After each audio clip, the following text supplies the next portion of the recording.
It's a hybrid event. We're going to be waiting for some of the participants who are coming in physically, but we have about 11 participants online, and we'll be going ahead. To start out, I'd like to call on Keith, who's the Executive Director of ECA, to do the introductions, and you can keep up. Welcome, please. Before I go ahead, I would like to thank our speakers. Thank you so much for joining us. Lagos host Nest, thank you so much for being here. Also, your busy schedule, thank you. So, ECA, as you can see, Emerging Communities Africa is a non-profit organization based in Accra, and we're focused on catalyzing technology development to solve problems in underserved communities in Africa. Now, our major focus is in 4 areas. There's community engagement, there's support of STEM in women or amongst women, and then there's innovation consultancy, and finally is to bridge the gap between men and women in the tech space. As Omani rightly said, this workshop, Building a Network of Funding Sources, is one of the workshops under the AfriConEU project. Now, it's easy to see, so what's AfriConEU? AfriConEU is the project that is focused on the establishment of the first trans-continental networking academy between African digital innovation hubs and European digital innovation hubs. More information about the AfriConEU project would come up shortly.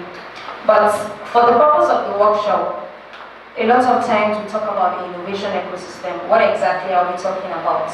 And then we should also know that we cannot talk about innovation without talking about project lifecycle.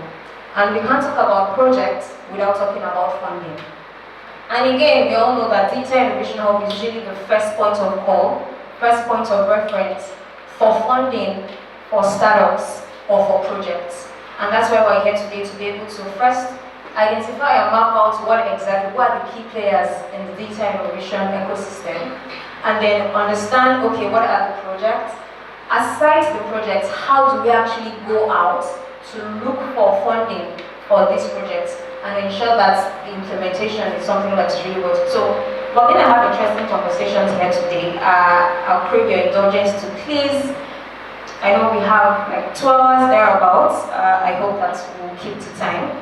And then, as much as we contribute to the conversation, I think what's really important is to be able to apply what we've learned here to digital innovation hubs. We have speakers who are well-versed and experienced in the field, and I know that one way or the other, there's something really good to learn today. So, we didn't come here to hear my voice, so yes, I'm going to go off now. Thank you so much. For those online, a link will be shared for a survey form, and when it's time for the workshop activity, you will also get a link. But for those who are here physically, if you check the program, there are 2 papers. One is a questionnaire for after the program, and then one is for the workshop activity. So when we go into the breakout session, for us to be able to have something to work with. Thank you very much again, and I wish you all fruitful deliberation this afternoon. Thank you. So the next right now is for us to talk about the AfriConEU project. And one of the partners on the AfriConEU project from Greece, Georgina for Youth Makers Hub, is going to do that presentation. Thank you. I'm actually the communication lead of Youth Makers Hub. Youth Makers Hub is responsible for the communication and dissemination of the AfriConEU project, and it's actually one of the members of the consortium of the project. So, what is AfriConEU? AfriConEU is the first trans-continental networking academy for African and European digital innovation hubs. The aim. The AfriConEU project aspires to create the first trans-continental networking academy to support African and European digital innovation hubs in capacity building, knowledge sharing, networking, collaboration, joint projects, and venture development. AfriConEU has actually a main objective. The main objective of the project is to develop the first networking academy between Africa and Europe, African and European digital innovation hubs, with more specifically to facilitate the aim of facilitation, actually, knowledge and experience sharing. Wants also to drive the development of mutually beneficial partnerships and to support the creation of collective projects to boost the digital economy, empowering youth and women, and fostering innovation and growth. The consortium, this project consists of 11 partners actually from different regions, as you can see, and you can find more information about them uploaded on our website. Please feel free, search, explore the organizations, and stay in contact with us. So the phases. We have 5 phases in this project. The first phase is context and state-of-the-art analysis. The second phase is about the development of the AfriConEU Networking Academy, and its 2 flagship programs that we will see in detail in a little bit through participative design techniques. In this phase, participation is the key. Phase 3, rollout implementation and assessment. Phase 4, community development and results uptake. And Phase 5, this is an horizontal phase from the start till the end of the project that aims at the communication and dissemination of the whole project and separated the activities. Networking Academy. The Networking Academy is separated into 2 actually basic programs. The first one is the capacity building flagship program that includes 12 local workshops, 20 webinars, and 8 master classes. And the second one is the trans-continental partnership development flagship program that includes 1 international brokerage event that has already been completed for bootcamp and 1 capitalization event. These 2 programs aim to create an AfriConEU community that includes Pan-African networks, policymakers, tech hubs, AUAU initiatives, startups, women, youth, investors, entrepreneurs, African diaspora, and digital innovation networks. Actually, it takes to bring closer the important points of the digital innovation ecosystem, the European and the African one. The Capacity Flagship Program, the 4 basic thematics, business development models and multi-actor approach, technology transfer of innovative technologies, startups and financial support, and digital and entrepreneurial skills development. The Trans-continental Partnership Development Flagship Program includes 4 different thematics towards a common digital market connected startup ecosystem, digitalization jobs for the 21st century and employment opportunities, business and investment opportunities in the African market, and 4, starting digital entrepreneurs and startups in the African market. So, these are the completed AfriConEU Networking Academy activities until now and here, and these are the following ones. As you can see, there's a variety of fields and a variety of different subjects to learn from experts in the field. So please feel free to register, feel free to take advantage of this opportunity. They are all free, and the registration, of course, is obligatory, and not to monitor every data, but please feel free to gain the skills, to develop your skills. Me personally, I have already participated, I think, in actually almost all of them, and I have learned many new things. So I'm inviting you now to also join us and join this activity. Follow us also on social media. We have also Instagram, Facebook, Twitter, LinkedIn, and YouTube. Follow us, find new opportunities and new content, new insights. And that's it actually from me. I don't know if you want to ask anything. I'm here for you. Thank you.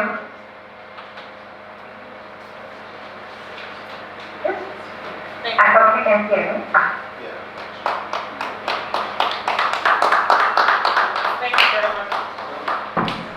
very much, Juliana. Like she mentioned, there are other events that are happening, other workshops, webinars happening across 4 African countries, and you're invited to join. Once you're part of this workshop, we have your contacts. We'll be sharing with you details of some of these workshops and webinars that are going to be happening across the rest of Africa also. I would like to call on our first speaker for today, Mr. Bankole Olorotoba. He's going to be taking us on Innovation Life Cycle. Please put your hands together as he comes to you. Thank you. Thanks, Martin. Good morning, everyone. My name is Bankole Olorotoba. I lead the team at Nigeria Climate Innovation Center, and founded a couple of creative things to help Nigeria's innovation ecosystem thrive. So just a quick journey. I started the first hub in Abuja in 2012 or 11, called Inspire Incubator, under Abuja Technology Village, and then started something called Network of Incubators and Innovation Hubs in Nigeria called 9, still exists. And then went around a couple of states to try and set up, the whole ecosystem. So in 2013, everybody loved Lagos. Lagos was the only place where there was any startup activities happening. CC Hub, Innovation were the only 2 around 2011 or 2012 that were doing anything regarding innovation ecosystem. So when we started in Abuja, we had only one goal. We wanted to be like Lagos. And so the first trip was to come around to Lagos and try and understand what was happening in Lagos first. I'm another person. I've tried my best to understand Lagos for the past 1 decade or 2 decades. It's not working. But the few times we spent in Lagos with the other groups of people, we were able to understand how to build an ecosystem. And building an ecosystem, first you need to understand what exactly you want to achieve. And so knowing the role of innovation and how it plays in any thriving digital ecosystem was very key. Now, if you understood Abuja back then in 2010, it was a contract city. When you say IT, we are talking about computers and when I mean computers, like PCs and LAN connections and Wi-Fi, CCNA, all those things that were happening then. But when we started the incubator, it was obvious that we were thinking beyond just having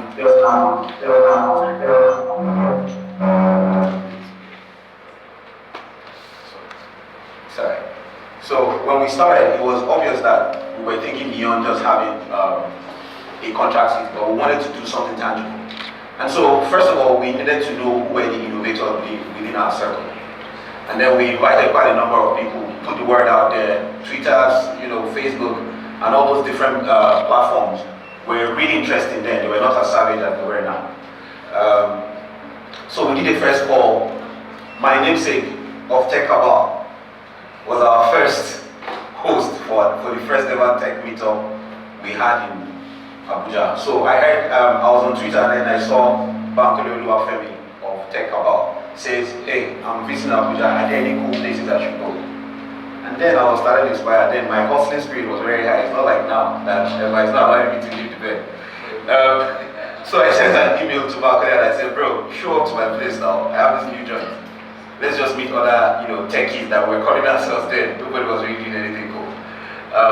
And then he showed up. We started to have conversations, and then he made us understand that if you guys don't build a community of knowledge, or you don't build a system where people can learn and have a reason to want to be part of the ecosystem, then you are already failing at that beginning. So that helped us also change the business plan of how the Abuja tech ecosystem was going to be like. We knew that we couldn't be like Lagos, but we also knew that we could rival or just be that next ecosystem after Lagos. And then we began to have that whole stakeholder mapping. So trying to understand how the innovation lifecycle works when you're building an ecosystem, you need to understand the people that it applies to. So if you understand who your stakeholders are, so in my over a decade of dealing with tech or innovation ecosystem, because I've moved from digital innovation to climate innovation, and hopefully I'll move to space innovation. I have already built my own track record. I'm not even following you directly. So if I've done digital ecosystem, I've done it around Nigeria, that's cool. I'm doing doing climate ecosystem now, and it's also very interesting. You will amaze you the kind of things that waste can do in Nigeria. It will really amaze you. And then now, hopefully, in another maybe 5 or 7 years, I'll move to space ecosystem. But for now that we're here, one thing we got to understand in my over a decade of dealing with ecosystem is you need to understand your stakeholders. So there's a typical 5 major groups of stakeholders for you to deal with when it comes to ecosystem development. You need to understand government. Government plays a very significant role. You cannot, and I repeat, you cannot avoid government. Because when government don't understand, they'll place one law and all what you build will crumble. You might be angry that they might not be catching up, but your role as an innovator is to help them understand. So you need to have a teachable spirit first of all, to try and help them see that, look, guys, I'm not against you, even though I know you might just be against them, but I'm not against you. But I'm doing every single thing that I'm doing here just to help you understand and build a better structure or policy to work. And we've seen how all that work has happened with the new startup bill that has come out. It was a huge fight for those who were playing within that space. It was a huge fight. We had as far as people from, so my friend Deza from Jos, he's the head of Plateau ICT Development Agency. He also started the first hub in Jos called, what's the name of that hub again? N-Hub. Deza will hate me for this. So he started N-Hub in Jos. And when this law was being passed in government, he called and said, can I patch into a few people who are leading this conversation, because I have people in the house that can help us understand and get a better pass quickly.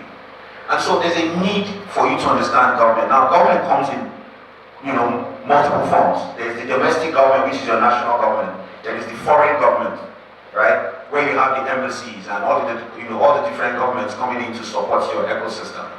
And then you have the state, you've got the local. Local usually gets consumed in states, but you need to be friends with your state government. You need to understand the guys in charge of ICT, the guys in charge of youth development, and co. That community or group of people is very important.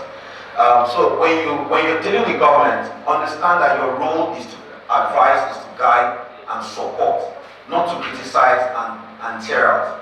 Because of resources that we find around here or the kind of level of infrastructure, we tend to see that government lags behind in catching up. But that's okay. You are an innovator. Your role is to make sure that everything works well. Then when you look at private sector comes in 2 major parts, manufacturing and finance. Right? By manufacturing means that anyone producing anything. So you're doing juice in a bottle. You are already in the production of manufacturing state. You need to understand all the different laws and activities that affect the rules of what you're playing with as a private sector business. You also need to understand where the market is. Private sector is not here just to help you, but they're here to look for business. So if you are an innovation hub and you're dealing with building an innovation ecosystem, you need to show private sector the benefits of having to partner with you in building that ecosystem, right? And then when you move to the finance part, which is still about the same thing, which is where the money is, those that got the money needs value for their money. So they have to be value that you are given in any way. There must be serious value. Like, if you find a bank, for instance, that would like to do business as a hub, pitch the concept or the strength that you have as a hub. If your strength is dealing with SMEs, then that's a very good bit for you. Nobody still understands the SME community, right? There's so many funding opportunities and loans hanging up out there. Nobody still is going to understand the SME community. Now, interest rates are going to get higher. Because I think Nigeria just approved, I think, 19 or how many percent interest rate, like 2 days ago. And so interest rates are going to get higher. So SMEs might want to decline loans. But again, it's left for you as an innovator or as an innovation hub to come up with models that can help access to these loans and at the same time access to build your own goal as an innovator. And then you've got academia. So I've told you about government, private sector. You've got academia. Ideally across the world, academia is where the knowledge is supposed to come from. But in my years of loving and playing with Nigeria, which sometimes I say it's an abusive relationship, but I love it, I've come to realize that we're not going down that track. It's a bit different, right? So what do? Instead of having research-backed innovation, we have paid-backed innovation. So every innovation we come across is something that has affected us in one way or the other. Is it people who are doing health records entrepreneurs find out they've either lost someone or they've lost, wasted a lot of money having to deal with health transfer issues here and there. You see people looking for logistics around farm produce, find out they've either fall into some annoying drama about having to, transfer something from whatever jungle of where the farm produce is being done back to the city. So you always have to understand that there's a difference between research-backed innovation and paying-backed innovation. Now, there's a project that NIME started a couple of years back, about 2 years back or so, 3 years back, before COVID. And that whole idea was that let's help the university ecosystem understand the Nigerian innovation ecosystem, which are two different things. The university ecosystem, or the university-backed innovation ecosystem, and the Nigerian innovation ecosystem are two different groups of people. The Nigerian innovation ecosystem is quick and is nimble. We don't wait for anybody. If it works, we sell. Innovation ecosystem goes along, you have to do a mapping, a survey, a research, you have to validate that research, you have to publish that research, get a few buy-ins here and there, and many academics don't understand private sector. It's like the devil and the blue sea for many of them. And so your role as an innovation hub also is to help academics understand the benefit of having to run an innovation ecosystem and why they stand a better chance of getting private sector listening to them faster than anyone else. Again, they've got alma mater. I wonder why they don't use it. And you've got the development sector, which is the CSOs, the NGOs, and all those different groups of people, right? Now, this development sector are a bit social impact driven. So your knowledge or your innovation that you're going to share with that sector tends to be a bit different. It's not about the money or the profits, even though these days we substitute the word sustainability for making sure that you have money, because money is critical if you're running any impact. I used to say that impact without finance is a huge dream. You're just wasting your time, right? So the word sustainability now that we find in many development projects always let us see that how do I hands off from your project and ensure that that project still runs. So which is where the business model comes in, right? And then after development world, you've got the innovation space itself, where you deal with SMEs, you deal with small businesses, startups, VCs, all these different groups of people that got some strange lingos that not everybody understands, right? But that sector is where you are. So first of all, you need to understand what is happening within your ecosystem. Now, Lagos is not the only ecosystem, right? There are ecosystems in Port Harcourt, there is in Enugu, there is in Aba, there is in Kano, there is one in Katsina. I don't know if any of you know where Katsina is, but it's not Katsina, it's Katsina. There is one. Many people call it Castina. So there's an ecosystem somewhere in Nigeria, right? And they're doing fantastic things when you get there. So as an innovator or as an innovation hub, you first need to master who and who is playing within your ecosystem. So when you understand who is playing within your ecosystem, it gives you that chance to be able to relay or rather deploy the kinds of innovation that might come out from your hub. So for me, within the green space, what I found out is that there's an additional ecosystem now called the households, right? Because we are all households, and our thinking is usually different when we enter our houses. The bills you meet in your house is different from the one you meet in your office when you enter, so your thinking will definitely be different. So again, you need to think about how households deal with innovation, because at the end, they are the users. So this 6 major, I used to give you one very long quintillion helix something model, but I've stopped trying to show off that thing. So again, we've just got like 6 major stakeholders on how you build an innovation ecosystem. And also when you're building an innovation ecosystem, you need to understand something. Not everybody will accept it, right? So first of all, there's that ideation part of things. And this is where the life cycle comes in. There's the ideation part. Now this ideation part is where you tout out all the different crazy ideas of what you've got. Right? This is what we want to do. This is how we will do it. This is what we hope to do. This is the challenges that we found. We want to build everything is like, we want to build the Uber of Amala or something. We want to build the Uber of, everybody wants to be the Uber of something. So that's where the ideation comes in. Now, there's the prototyping and the testing stage. Right? You have to test. So in Inspire back in the days, we used to have a javelin board. Then I was so crazy about business model. I used to have a huge javelin board on my wall, and I had lots of business model canvas. and javelin board, what do you call it, sheets on my table. And that's because on a daily basis I listen to about 4 to 5 ideas that will change the world, right? And I don't know whether like 0.5 or many of those things have even worked in the first place, but the joy of having to listen to someone believe that they can change the world is very different. And so you need to help them. So when you create the infrastructure of what it helps around testing, it helps your ecosystem also. So when you're testing your idea, you need to understand that who are the people that this idea is likely going to reach.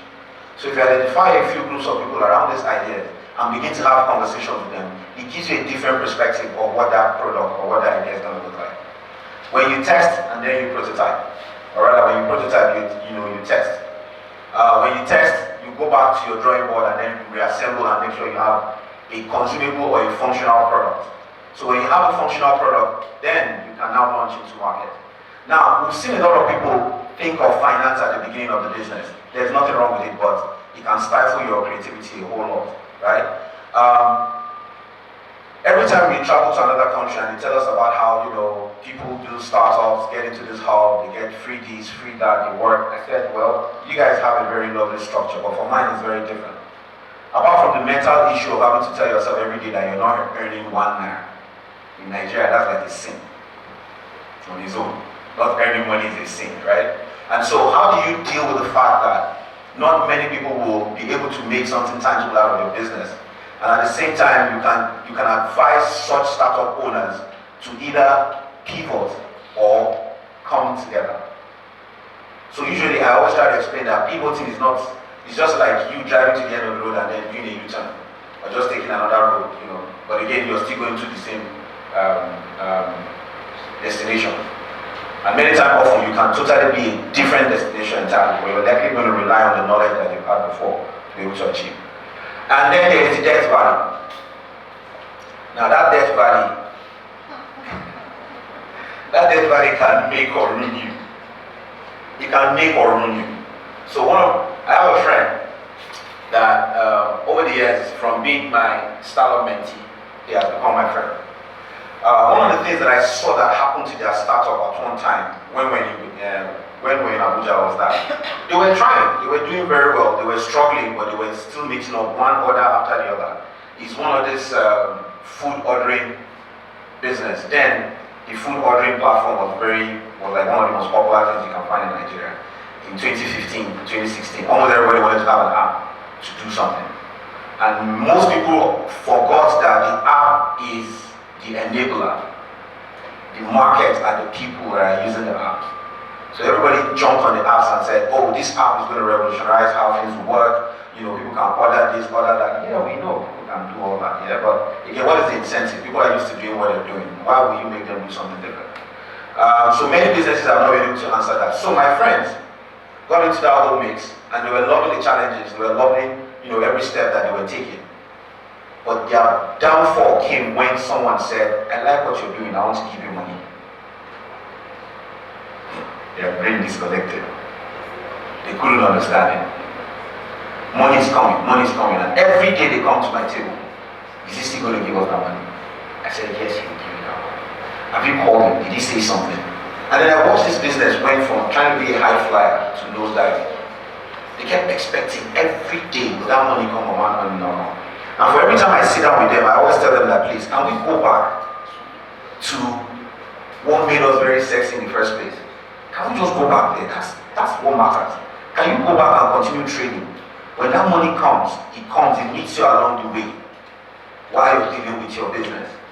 But, long story short, it couldn't happen. The business collapsed, folded up, but the founders had tons of knowledge of how not to run a startup, especially when someone says hi. All the guy said was hi. He didn't even say I was going to take you for lunch or something. He just said hi. And then they lost him. So, you always have to understand that when that death valley comes, you either have to tell yourself the truth or you keep dreaming. There are two things, right? Now, this same death valley, nobody avoids it. Everybody must have passed through it one way or the other, even in your life. Because that's that point where nothing seems to work. The numbers are not changing, the costs are rising, The business model doesn't seem to be working, and co. So this is where you need to start looking at who are the other partners, what are the other types of business model I can use, what can be the cash cow, and what can be the long-term investment. So you need to start asking yourself some of these different, thoughts, because when investors come, they want to hear your story, they want to know how you passed through that stage, and they want to know what made you stick to what you're doing, because many times it's not just about the finance of the English, even though yes, finance of the English helps. Because at one point in Nigeria, we got to realize that there's people that have phone that were collecting money. And not the other way around. At one point, so I think it has changed. But one point, if you don't have any small phone background or one Yankee level, that thing might just not work. But now all that is changing. And so when that debt valley comes and you survive it, that's where scale happens. Right? And when scale happens, this is where you get to realize that whatever mentality you had in running your startup as a bootstrapping company has changed. Because this is likely where the money has come in. And when someone puts money in your business, it is no more your business. Whatever faffing around that you were doing around that business, it will change. Now, one of the key things I find out is that many co-founders lose it. They get either ejected or resign or whatsoever. But while you're building your business or you're building your ecosystem, always understand that the need of partnership is also key. There is no way you can run a business all by there's no such thing as a self-made millionaire. Tupac must be high on whatever I was high on to say nobody's a self-made millionaire. Nobody.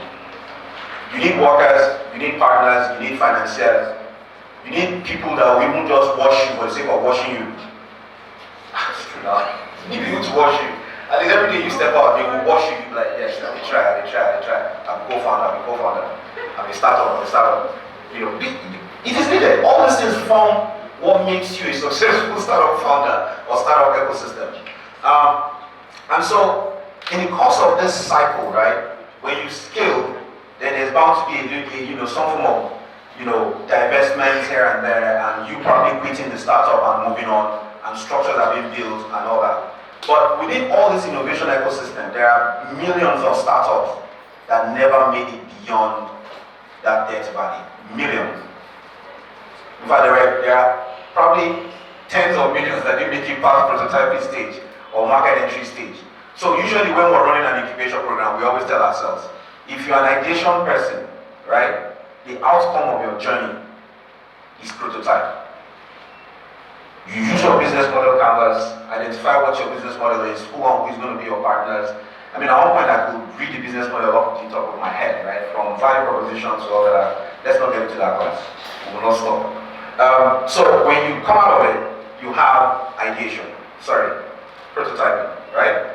Now when you take your prototype, you get into an incubation program. Now there's a few things that we need to set straight. Acceleration or accelerator is not incubation. They are not, and it has never been, and it will never be. Because when you do pre-incubation, and this is old school venture development program right here. When you do pre-incubation, which is where ideation is, your outcome scale, whatever you want to call it, that's where acceleration comes in. Acceleration comes in when you started earning, not making money. When you started getting some form of revenue, and there's a need for you to scale. Whoever comes to invest in you is going to be accelerating you, so that you can become that full-fledged business. Now, after acceleration, and you've done that business, what you're looking forward to is investment, IPO, scale, branches, whatever, franchise, whatever it is that you want to create. That's how the whole value chain of venture development happens, right? So you see many programs come around the ecosystem and tell you 2 weeks accelerator, 1 week accelerator.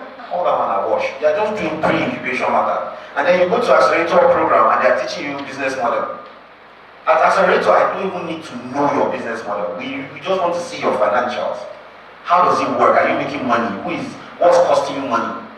Who are the very useful or useless people in the office? So that we can know who to fire when the money comes. There's always a group of people to fire whenever the money comes, right? And so please try to understand that every time you see any of those accelerator programs and you don't have anything tangible to accelerate, just know that you're going for an incubation program.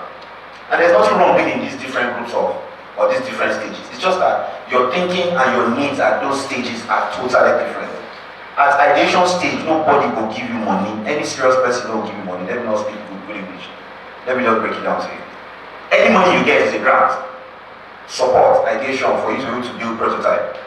So in NCIC, which is the Climate Innovation Center, which is my new office now, or rather my office has been there for 5 years, is that when you pass through the Climate Launchpad program and you come out with your prototype, then that's when we think that you're fit to get into the embryo incubation program.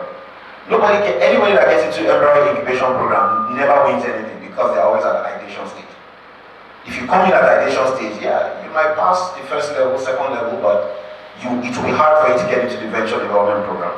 Because at the end of that program, that's where you get about $10,000 for you to be able to scale, to get into the market itself. Now, when you go through that space, what we're doing now is that we are partnering with a new organization called Innovate Lab based in Abuja.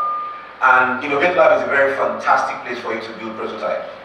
That has been one of the best maker spaces I've seen in Nigeria. Maker space. And maker spaces are always different.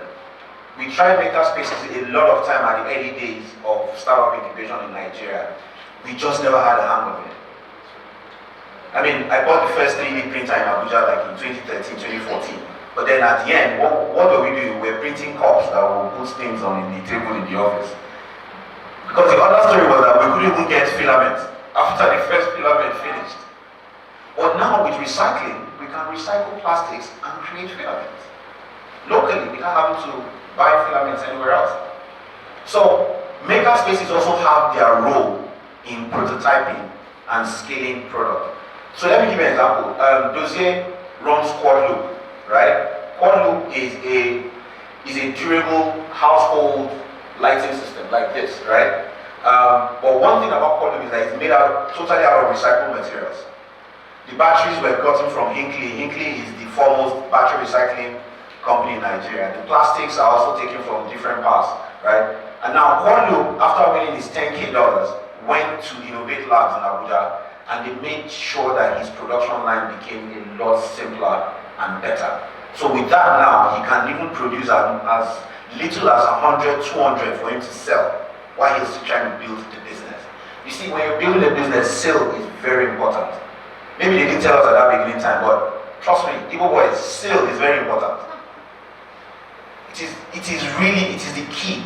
Sale is the key. So at every point in time you find yourself within an ecosystem, let me just try and help you recap. Every time you find yourself in an ecosystem, understand who the stakeholders are.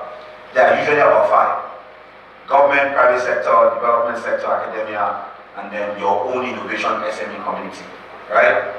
For every time you want to start a whole new group of building knowledge or building innovation, you will need to create a simple communication model whereby everybody will know what you're doing and when you're doing it. Now, one of the success of CC Hub at that beginning time when CC Hub started was that almost everybody knew what CC Hub was doing. Almost everybody. Even we that were in Abuja were following CC Hub toe to toe. We needed to know what exactly they were doing. Right? We used to fly from Abuja to Lagos just to attend a meetup program in CC Hub because we wanted to have an understanding of how an ecosystem can be built, like Lagos, right? And so when you get out of Lagos and you go somewhere else and you say, oh, I'm a startup in Lagos, it's a different ballgame entirely. People look at you like, wow, like, this guy is from the moon or something. Or rather, you're like the coolest person that has ever walked into that room. And it's not like there's anything easier for us here to do, right? It's because over the years, we have taken the grit and the stress and the abusive nature of Lagos to be able to create something tangible that is fun. And it's also earning multiple millions or billions of dollars currently, right? The role of government again is what I'm going to help you reiterate. Building an economy or building a new economy, the role of government is key because of the issues of policies. Policies and interventions, right? Government is still the richest. Nobody is richer than any government, right? Because if government wants to ruin you, they'll ruin you in 1 second. It's just a policy. One policy can stop whatever madness that you're doing. And one policy can equally just enable you to do as much as you can. So at every given point in time, try to understand. If you can invite them to come to your sessions. At NCIC, we don't joke with Ministry of Environment. Nationally and Lagos statewide, we do not joke with them. Every step, whatever we do, we will make sure we invite them. And many times often they just tell you, oh, we like what you're doing, if there's anything else, let us know.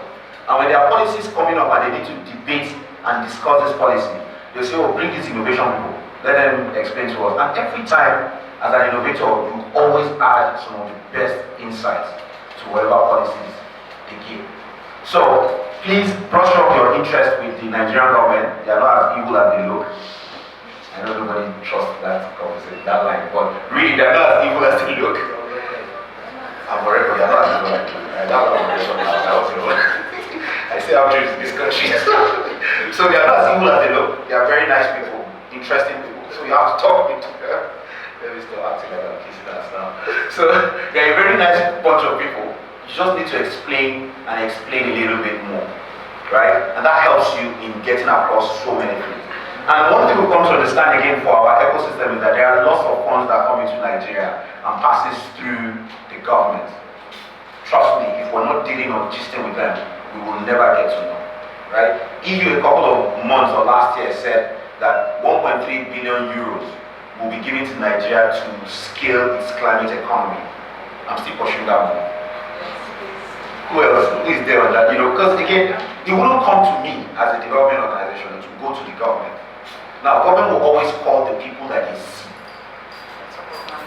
If they don't see you, you might be the coolest kid on the block, but if they do not see you, the worst you can do is to go on Twitter and rant. They will still do their conferences, they will still do their workshops, they will still do their surveys, and then they will close projects as ended. And then you'll be there vexing and fuming. So please try and engage with the government, it's very important, right? Private sector also is very important. Please, you cannot use the same hat you're using for government to use for private sector. Private sector is about value. What money are you bringing to my bottom line? Yes, CSR is cool, but in the long run, CSR is usually cause marketing. If you understand advertisement or PR, cause marketing is when I follow your cause to market my own brand.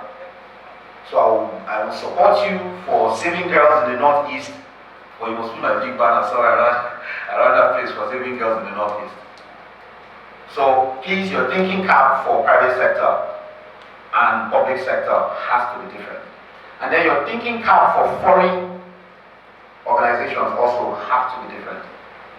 So you see, in this startup world, multiple personality disorder is allowed, but in a good way. It's true, it's allowed, but in a good way. Because again, we found a lot of Nigerians sell strictly the product. We know we love to talk about how crazy our government is, how crazy our country is, how only in Nigeria does something happen. How only in Nigeria does this happen? How only in Nigeria does that happen? But guess what? Everywhere across the world, people complain the same thing about their government. From the US to my adopted country, Finland, to every other country you find. Trust me, sit down with those groups of people in that country. One day, there's nothing beer cannot change.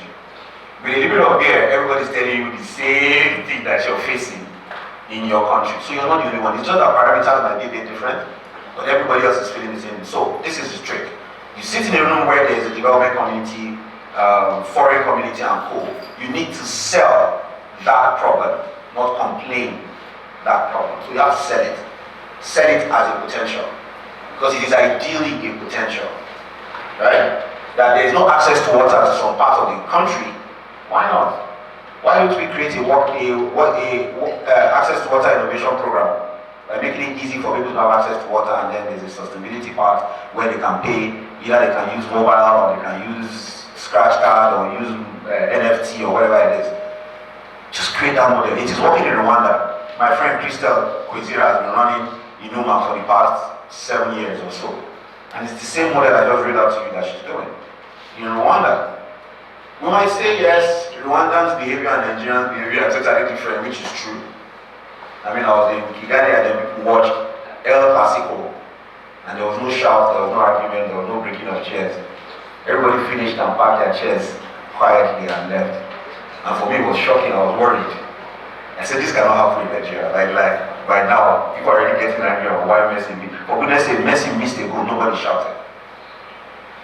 But you see, behaviors are different. But please, nevertheless, when you're dealing from a business perspective, always try to understand that the sale is what matters. while you're drinking the wine, enjoying the gist, loving the AC and everything, always understand what the sale is, right? Your country is a brand, is a sale. So your ecosystem is a brand, is a sale. I was telling Joba now about how people look at Nigerian ecosystem. When they hear startup, Nigerian startup ecosystem, it is the mecca of systems in Africa. It's the capital, it's the startup capital of Africa. And we can't deny it, it's there everywhere. Some of the best businesses in Africa are from Nigeria. Some of the well-funded businesses in Africa are from Nigeria. With only branches in Nigeria, not even across Africa. Right? And now that the Japan movement is moving, there will be a huge inflow of forex for Nigerian businesses. So you see, if you view Japan from two different perspectives, one, yes, brain drain and all that stuff. Another is that finally I can go to UK and eat by the devil without suffering. Because many more people are building it, and they will need to source material from Nigeria. So the more markets you open now for Japan community, the better. Mind you, many of them are still keeping their jobs in Nigeria. And so there will still be a forex inflow. Nigeria still has the highest diaspora inflow in Africa, and will still continue to have the highest because many of us are leaving. And not because we just don't want to come back, because we are seeking for a better life, and we still send back more money.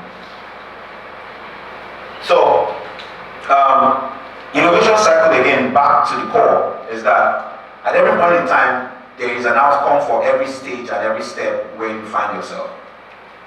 Right? So please understand which cap you need to wear and who you need to deal with. Like I said again, you need to spread your reach. As a startup ecosystem player, please try and meet up with other ecosystem players in other parts of Nigeria. There's a startup ecosystem in Ibadan. There is in Akure, there is in Abia, like I said, there's Innovation Growth Hub in Abia, and quite a number of them. There's Clintonia there also. When you go to Kano, there's Blue Sapphire Hub, there are quite a number of them. Kaduna, you've got Kola, and Kola, by the way, is a very fantastic hub. They build some of the best products. If you're looking for quality developers, you go to Kola, you find them. There's N-Hub in Jos. When you go to N-Hub, they have an Angela type of program that is solid. And they are doing it consistently, churning out developers on a daily basis, right? And their DG of their Plateau State ICT is a coder. He's not your typical politician, even though he has entered it small. But his first love every day, like he says, is after all the political noise, I still go home and press small code and see which one I can deliver before it's 1 AM. He still does that. So there are other ecosystems across Nigeria that you can connect with, build a network, you can find them online, make new friends, visit them wherever you're going, because the Lagosians actually visit other states, not countries. The Lagosians actually go out of Lagos, and it's not your fault. The wild of Lagos is too much. So it's better you finish with this one first before you think of other people. But please build your network across the ecosystem. The ecosystems are different. They are not as vibrant as Lagos. Lagos is the most vibrant ecosystem. All the others are a bit on the slow side, but because of their category B cities most especially. So you got category A, B, and C, right? And we'll come to that another day when you're asking the questions. Thank you so much. So we're going to go into Q&A. But before we do that, I'd like to emphasize that we have some of our other African partners on this project on Zoom. So we have our friends from Hyperspace, Booney, and Outbox. Please say hi.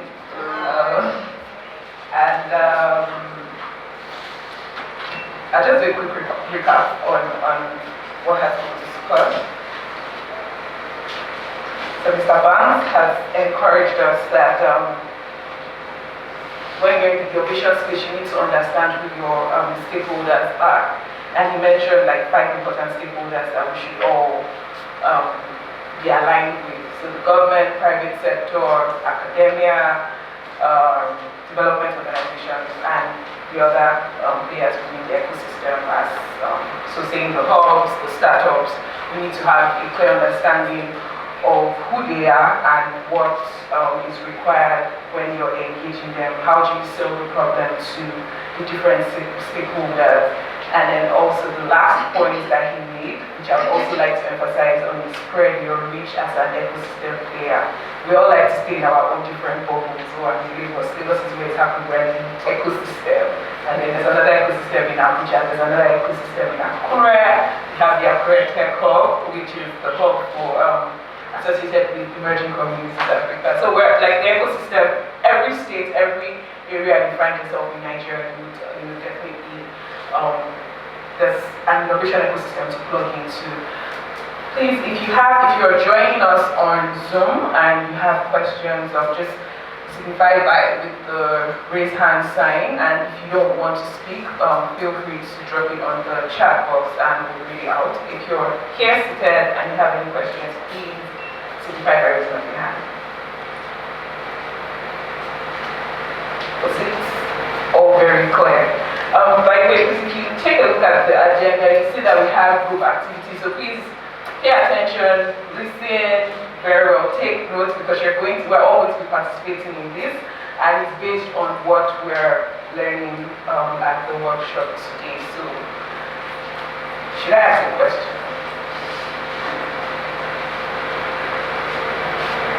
Sharon, please, do we have questions on Zoom? No, we don't have any on my next. Okay. If we don't, just also so that we're so I thank you very much. Thank you. I have a question. But you can come.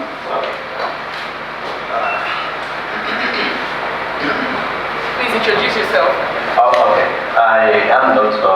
Shitu from the Department of Economics, University of Lagos, and immediate past Deputy Director of the Entrepreneurship Center in the University of Lagos. I was actually following your discussions on Zoom before I got here, and one of the striking things you've emphasized is the role of innovation. No, you said the goal of innovation, and I was expecting you to actually hammer more on that, which you did not do before you moved into innovation ecosystem. I know that there are multiple goals of innovation, but from us coming from developing countries, which of these goals of innovation should we pay attention to? And knowing fully well now that we're talking about climate change, sustainability, etc., green innovations, green entrepreneurship, so how can we also communicate that down to the grassroots? Given the fact that I'm going to stick to your advice, let's be an ecosystem player. We need to start looking everywhere to build a hub and to invest in the innovation ecosystem across the planet. Thank you. Thank you very much, sir. I think for us in Africa, our goal usually is around accessibility and simplicity, right? If you look at most of the startups you find around, they tend to simplify something. Paystack is trying to help us simplify payments, right? Or it's trying to help us, access, easier ways to pay. The guys who are doing health tracker or even both is simplifying how we access or how we get taxes. So simplicity or simplification is one of the basic goals you find for many economies, not just only developing economies, right? Simplicity is very important, because how you use a computer 20 years ago and how you use a computer now are totally different. And how you're going to use it in another 20 years is also going to be a lot simpler, right? So now it is easier, they say, to go to space than how it was 20 to 30 years ago, right? And it's going to get a lot simpler in another 20 years. New transportation models are coming up because they're getting simpler, right? Then the accessibility also counts. So many times we see, when you think about simplification and accessibility, you have solved about 50 to 70% of challenges. So for accessibility, many people who couldn't have access to energy, for instance, power, now rely a lot on solar technologies, right? There's a Nigerian government agency called Rural Electrification Agency, right? Rural Electrification Agency, by its own stand, and I'm sure I can correct it anyway, by its own stand, I believe, from my own perception, that they've contributed about 20 to 30% to the growth of renewable energy or solar market in Nigeria, because the bulk of their work relies on off-grid, mini-grid, which are being powered by solar. So that's accessibility, and at the same time simplicity, because the cost of infrastructure of dragging average PHCN, NEPA, DISCO or GENCO all the way down to Kaurana Muda, or whichever is not very hardcore place where I don't know from the right. Where? Oh, It's even called about very weird place that not many people know where that place is. But so for you to be able to take PHCN's power lines and all those different things there, it can take forever. But with solar, you can install a mini grid and power a whole community, probably processing Indemo or processing Menshano, and then you've turned the market around, right? So accessibility is really very key for us in the development world. Simplicity also is very key for us in the development world.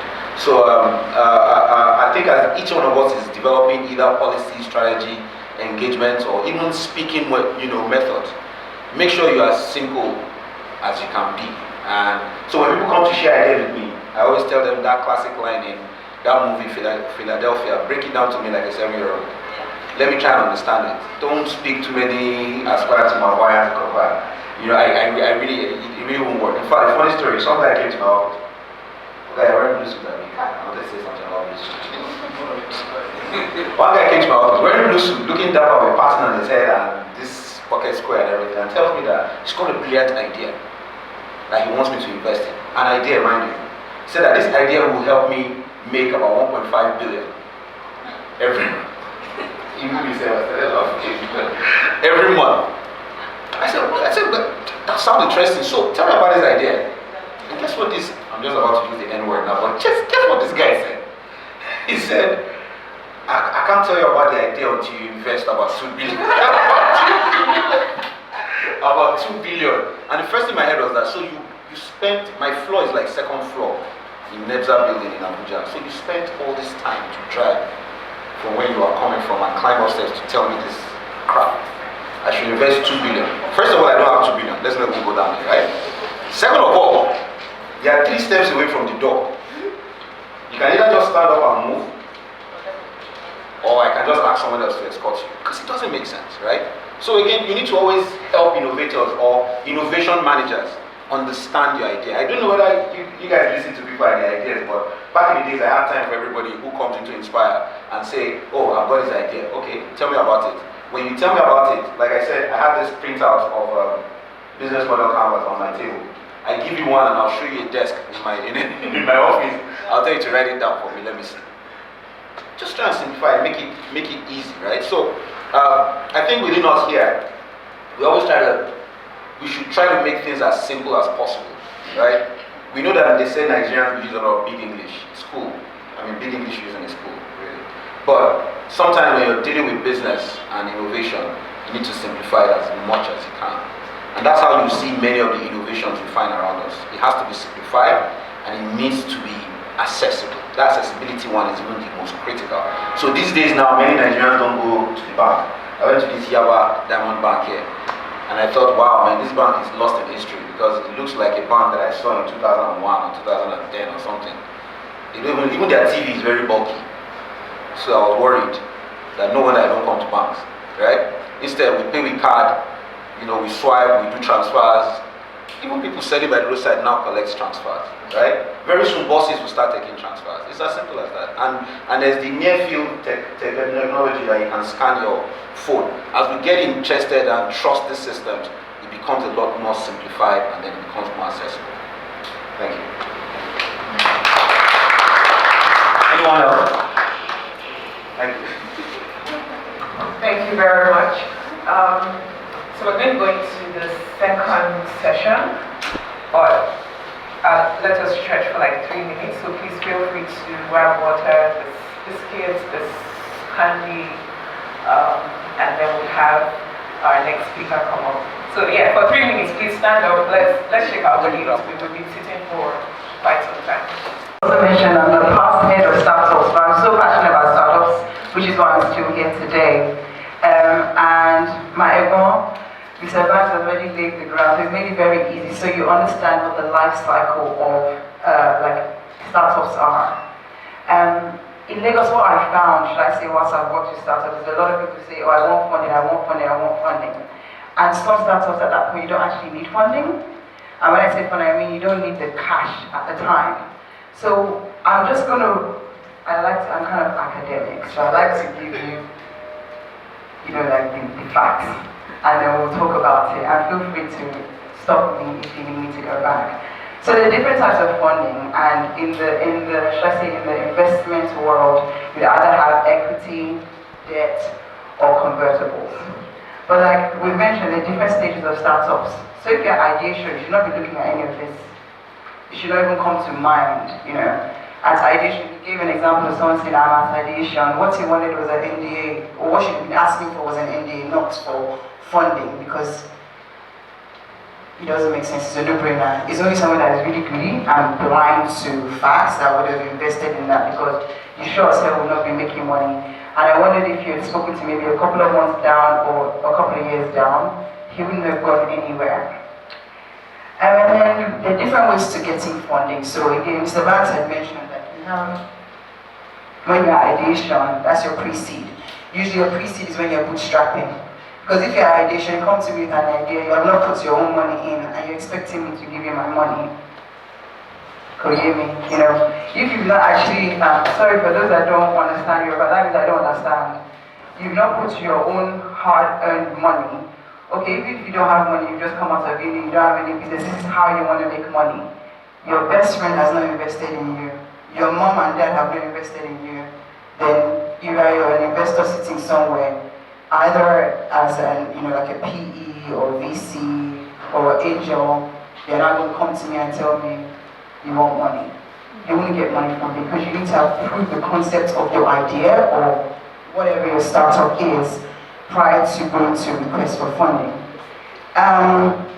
So I'll just, like, again, let me go back to academics. So you say you have pre-seed, which is like ideation. You have seed, which is when you've proved your minimum viable product. So your product exists and it works. Then you have series A to however far you want to go, and that's where you're already profitable. So you're going to raise funds to expand yourself, to grow, to scale. And Mr. Banks touched on it. You get to a point where you're either going for IPO, or maybe you're looking to be acquired. Some people actually build startups to be acquired. So you might be, say for instance, you know there's Amazon, and Amazon is doing good things and they're making money, and Amazon hasn't reached Nigeria. So what you want to do is you want to use the global, you've seen the global projection, but we don't have it locally. So what you do is you solve it locally, so that when Amazon sees you, or you can actually go to Amazon and sell your idea, like, look, you haven't got it to Nigeria, consumers in Nigeria are X amount, and we've already created this, buy us, you know? I think that happens, yeah, like the likes of Jumia and Conga and their likes. So those are the different, like how I would categorize them in terms of when you're looking for funding. Now, the journey for a startup, I'll say, is you start out bootstrapping. And bootstrapping just means that, okay, I've started something, I really believe this thing, I don't have any money for a job, but I know you. Let me tell him that, as opposed to saying, oh, you must give me 2 billion to make 1.5 billion. I'll go and say, Joe, but this is my idea. Even if I want comfort in having a no disclosure agreement with you, but a lot of times we throw no disclosure agreements in Nigeria, whereas if the people were trying to be like in Silicon Valley, when they're sitting at Starbucks and gisting with the person next to them that might give them the idea that's going to make them grow, no one's asking for no disclosure agreement. But again, Mr. Banks has touched to it, you have to look at cultural differences.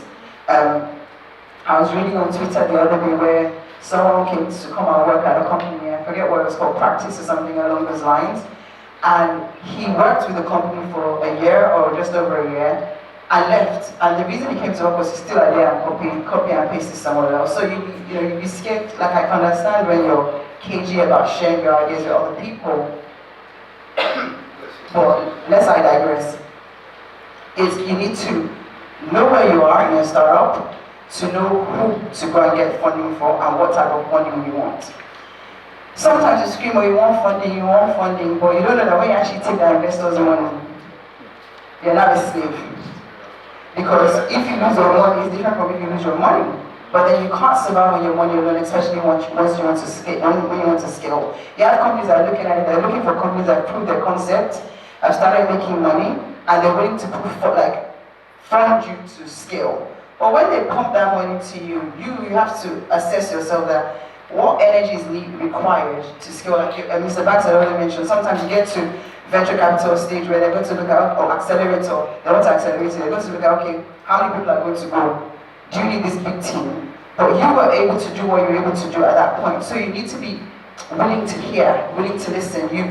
At the stage of startup, you're usually doing your own thing, running your show, you're the boss man. When you get a board, you have new stakeholders, new dynamics, people you need to listen to. When you're going to get funding, you have to go to these people and say, can we go ahead? Sometimes you get funding and they'll tell you to dilute your board and start all over again because they don't think that that board is the right fit for where you're going.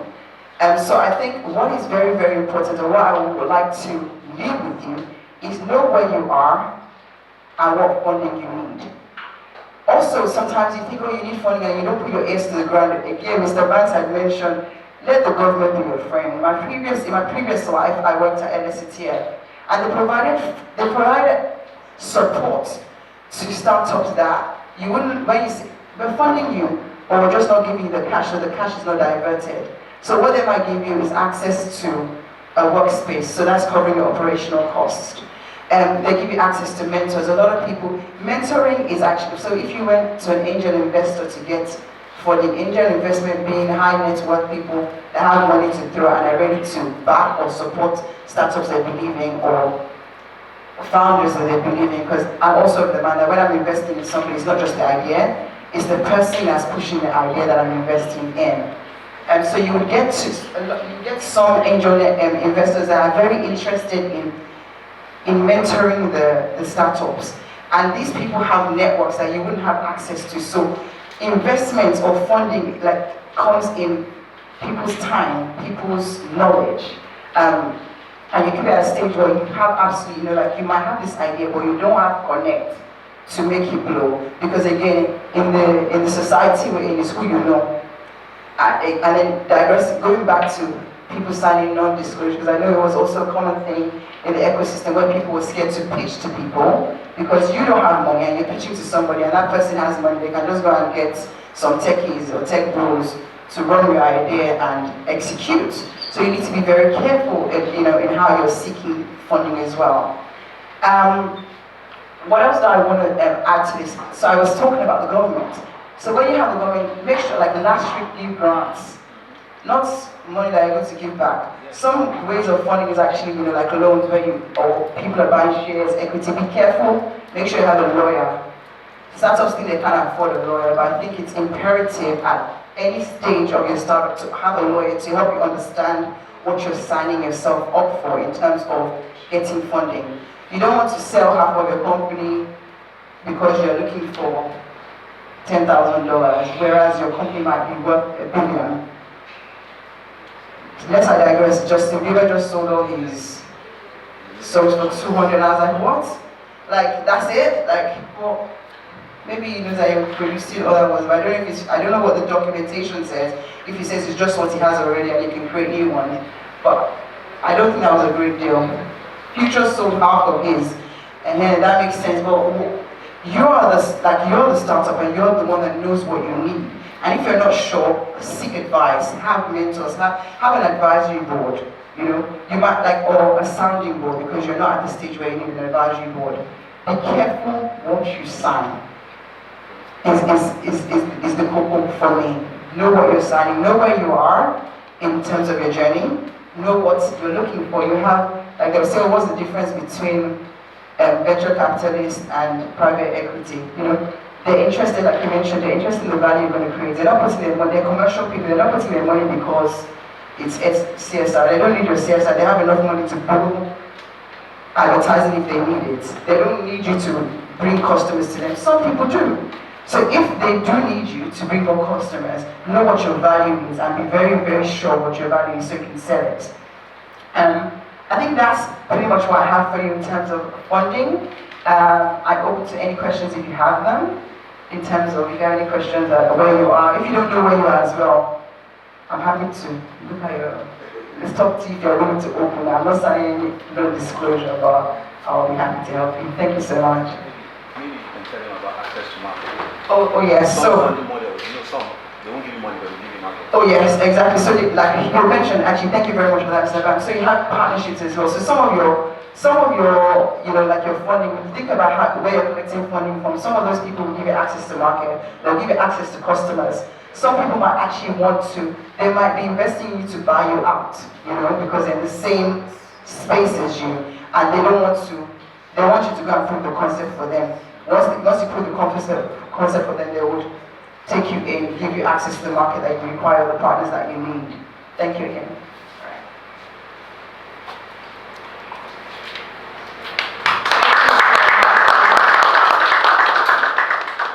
So I know that we have startups here.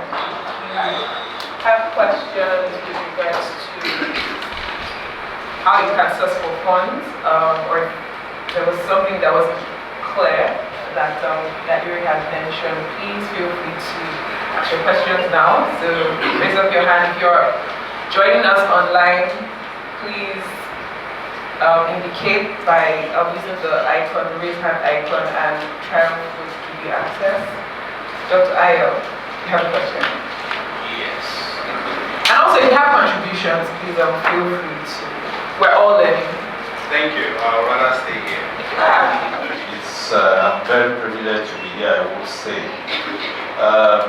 I know that within the space of entrepreneurship, we often say that there are two major streams of financing: formal financing and informal financing options. And in recent times, there have been increased call for understanding about informal financing options, given that way back in 2011, the World Bank actually predicted that Africa is going to be a very useful continent, and that within a decade, many of our young stars whom we are training to be entrepreneurs or innovators would actually find haven in informal settings, you know. So, and when I look at all that you have given to us, pre-seed funding, seed funding, Series A funding, etc., I'm beginning to ask myself, these are all formal in outlook. Are there other informal options that you are aware of that you can share with us that young ones can still tap into? That's number one. Then the second question is, I do not understand and I want to be guided. At what point do venture capitalists come in? Or are they involved in all of these types of funding types, proceed, seed, Series A, etc.? Thank you.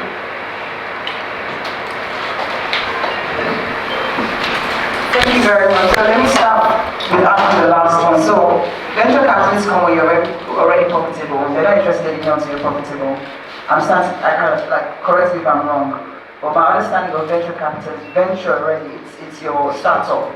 I'm a capitalist, so I'm not interested. If you're not making any money, you can even be making money and they're not interested in you because they want you to be at scale, like scaling times X. Like they want to see your traction to be like times X so that they know that it's worth their money. Another thing I forgot to mention is when you're also looking for funding, make sure you're looking for funding. Don't go to an investment partner that's not interested in climate and what you're doing is climate. Make sure what your idea or your business is alignment with who you're looking for funding from. Now, I'm not really adverse in terms of informal sector, but I'll say if I'm looking at Nigeria, what I say informal is you can have like corporations that you can get money from that might look like they're trying to formalize it, but it's not formalized in terms of what we know in the ecosystem. But you can get funding from there. Informal again is when you're bootstrapping. So bootstrapping does not say it must be your family and just your friends. It could be anybody, wherever you want to get it. But personally, I would not be funding informally because then that means my risk appetite is very, very high because I don't have anything to fall back on. Then you'll find that you have a lot of syndicates. Syndicates now, they're should I say, formal but not formal, you know. So because you can't place them in the formal, they would, if you were to place them anywhere, you say they're angel investors, they're not high net, but they're believers of the ecosystem, they're believers of social problems or issues being solved by entrepreneurs who have these ideas locally and globally. Doctor, I hope that answers your question. Yes. Thank you. Let me just also add to that. So again, and like you rightly said, because we're also in a peculiar time, there are different kinds of dynamics about funding that are also coming in. Some of them legally already not established in Nigeria. So for instance, crowdfunding. I have an idea, do I want to put it out to the public? We're beginning to see that play out a lot now. I think we're always slow to the game because again, these are things we do. The person moving from your office to your office to your office is basically crowdfunding. Just the fact that it's not electronic. So I feel the way and the speed at which we're going, these are the kind of things we'll be definitely looking at. Lastly, and I think I'll touch that, also institutions. So for instance, the universities. I'm happy you're here today. The academia plays a huge role because again, they are the people that go out, they have ideas, they want to do things. They attract a whole lot of investment. Everything shouldn't just be returning to operations. How do we really look for the ideas, projects that are good? How do we create structures that easily we can galvanize it, and if it's innovative, we push it to either prototyping or push them into like the entrepreneurship or to actually build products and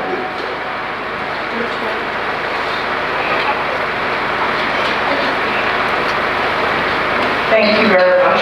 We have a question from the participant online.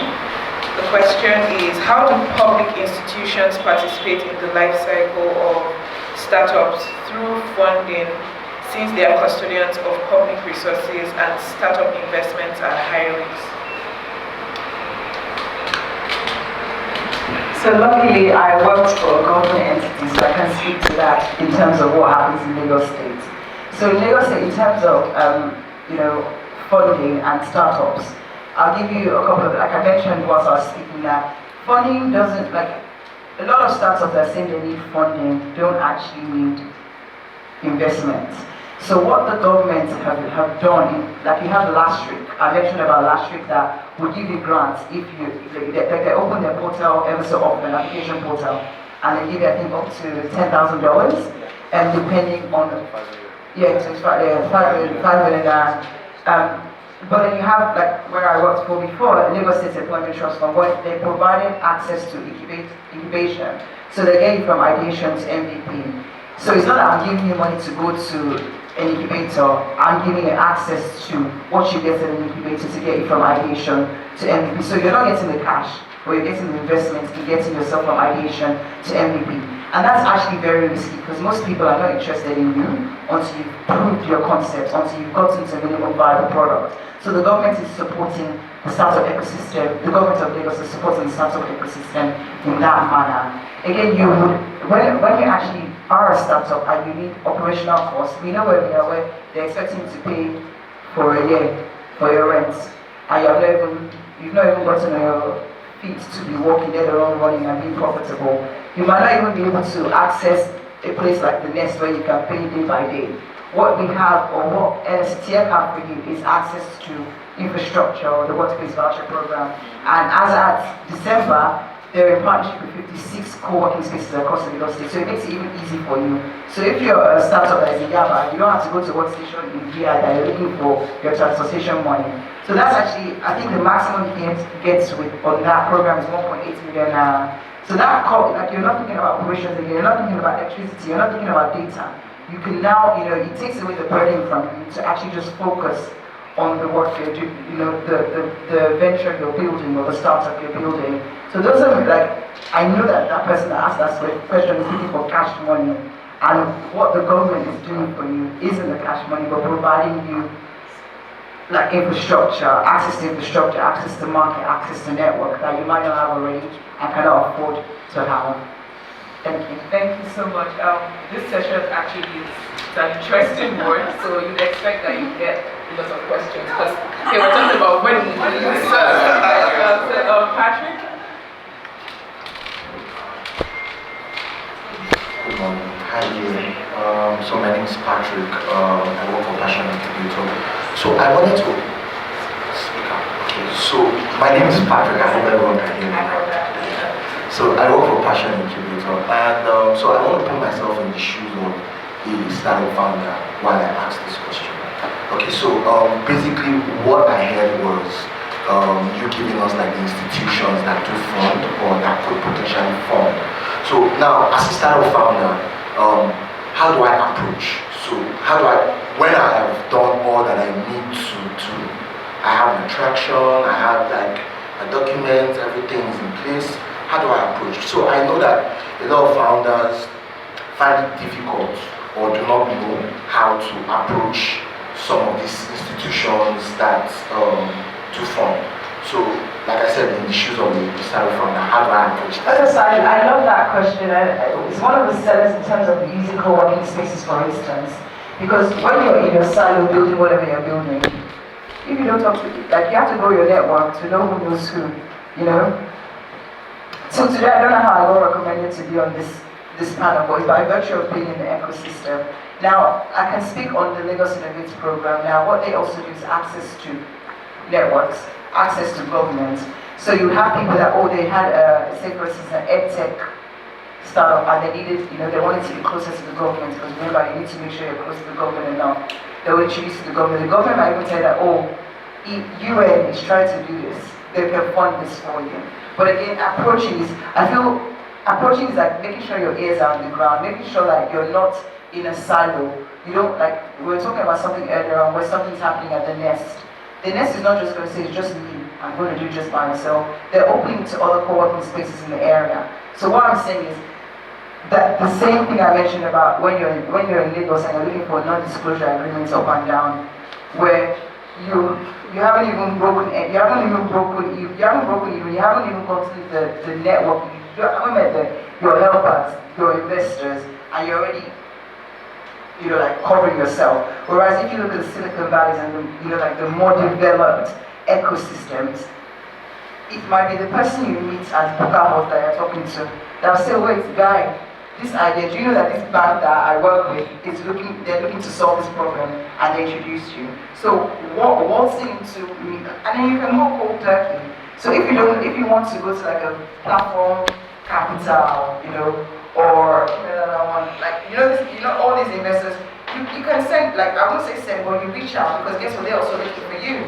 So when CC Hub was incubating people, I think their pipeline was from Google. You might not be able to reach Google when you go to CC Hub and say, I heard or I know. But if you don't put your ears down, if you don't mingle, if you don't network in your ecosystem, the likelihood of you meeting who's going to take you to the next stage is hard. But as well, like even when we're talking about crowdfunding being one of the one of the informal methods of getting funding. When you get people that crowdfunding, they're from different networks, they're from different places. And when you put your business plan or what you're trying to do out there, you're already marketing yourself to attract. So you're using a pull strategy where they've heard about you. I think it was one of Nest beneficiaries that ended up being my partner to train. And they were not even like a beneficiary of me at all. They just walked in to be working at Nest, and Nest happened to be a partner of Lagos State. And then I come and I'm meeting people, and I'm thinking, what do you do? Do you not actually need that?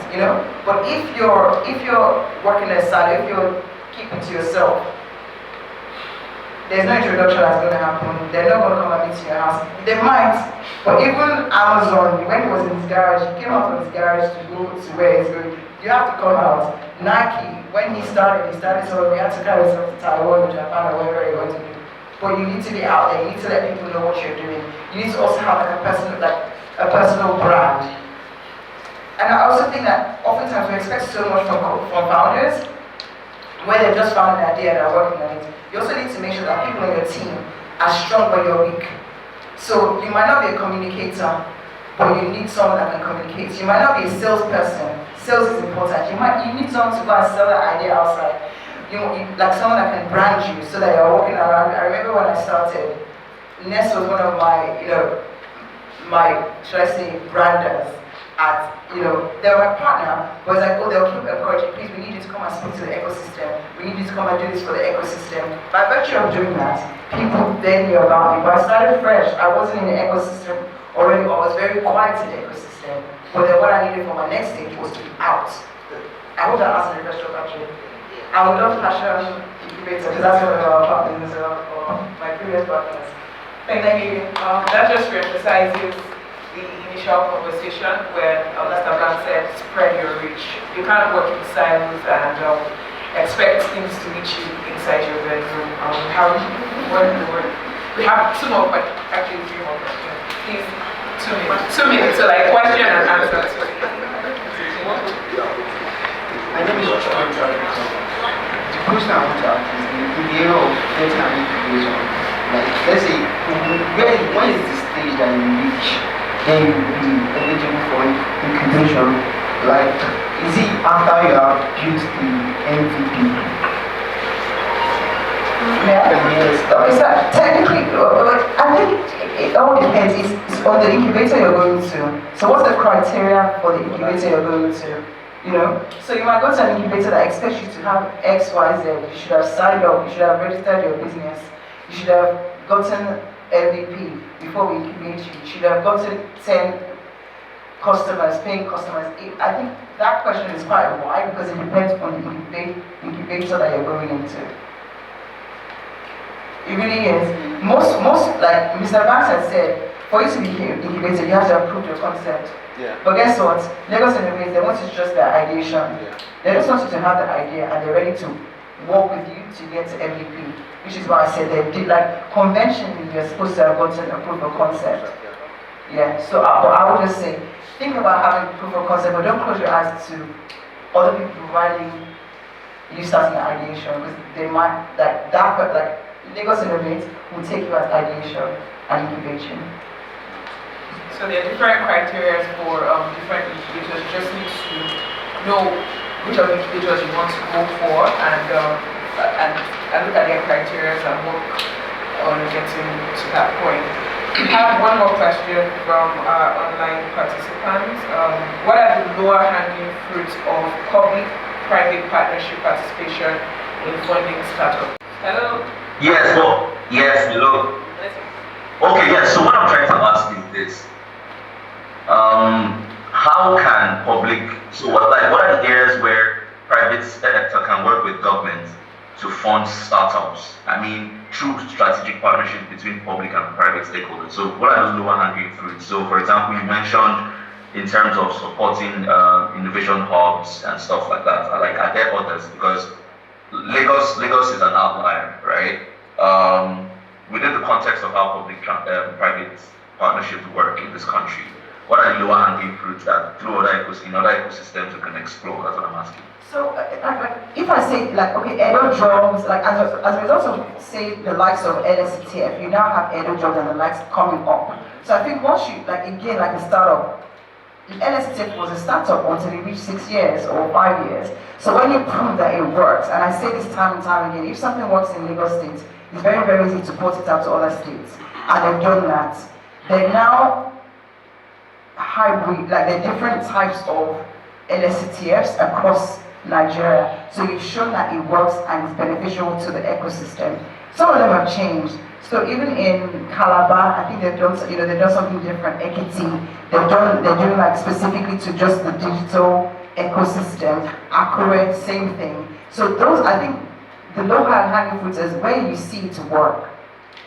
Scale it. Does that answer your question, Mattel?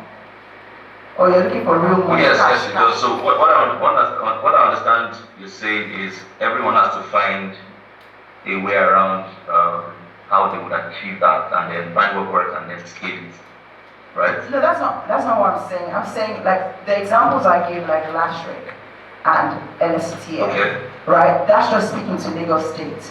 But when you see, like, when Mr. Banks was speaking, he said when he did this in Maiduguri, he then did it in Sokoto, he then did it in Abuja, you know? So it's, once something works, you, like, the government will come and look for you. Like, the government of that state will come and say, okay, how do we do this here?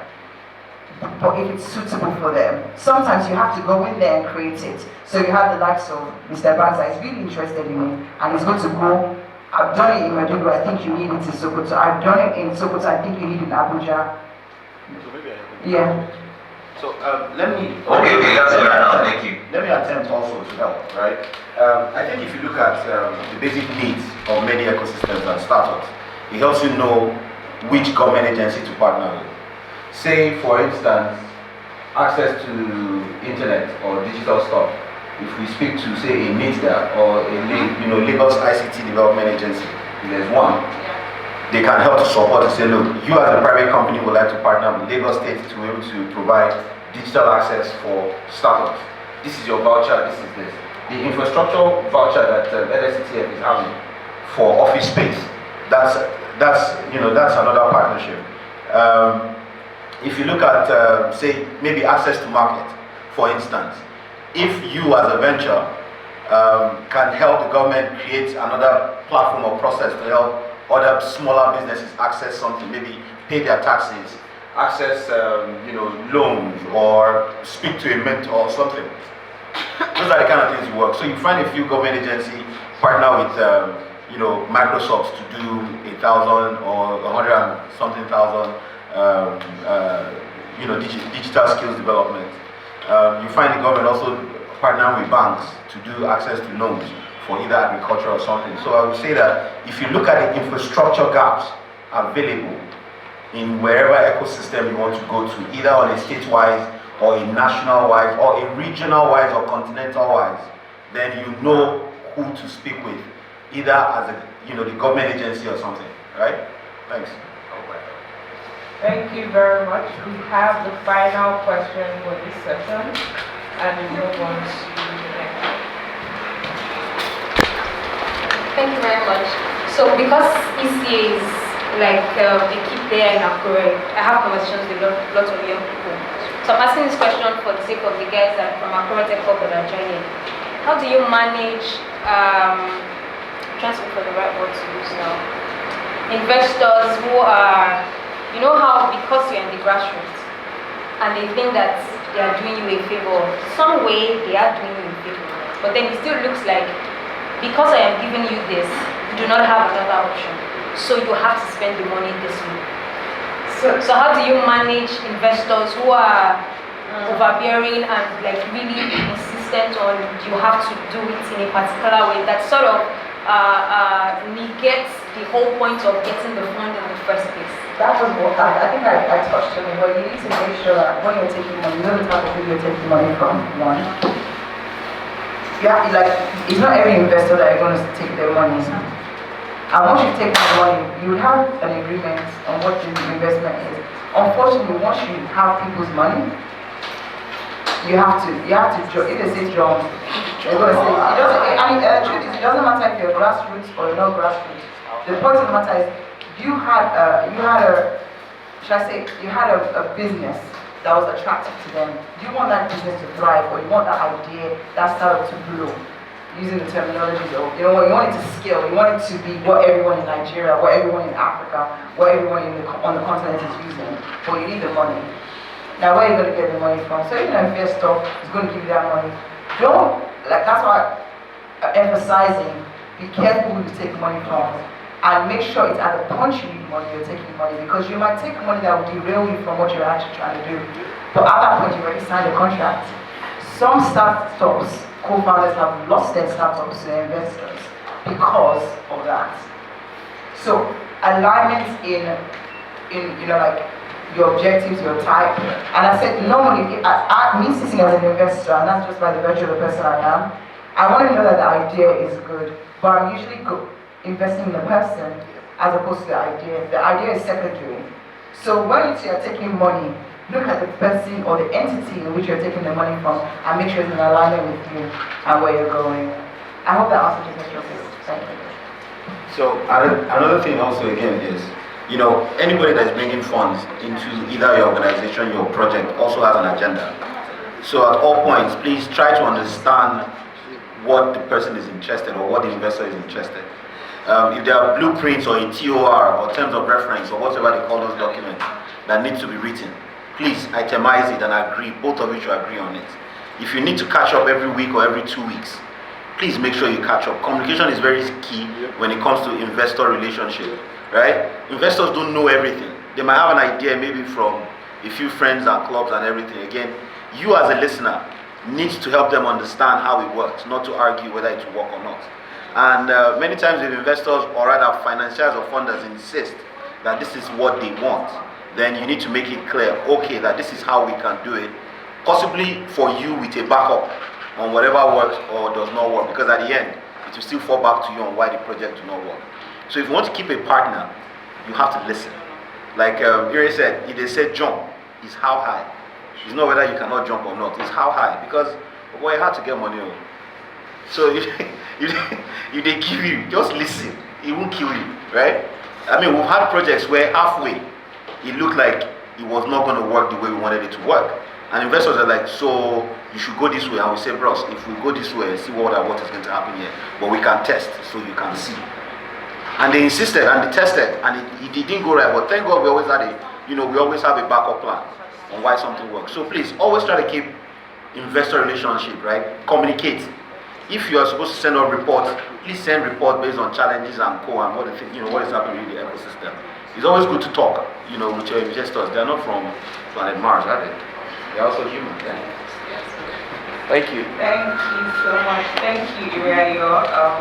Your session was really interactive because we're talking about money. Everybody's interested in money. Thank you so much. We'll be going into the third session, which is a panel session. The session is supposed to show the roles that digital innovation hubs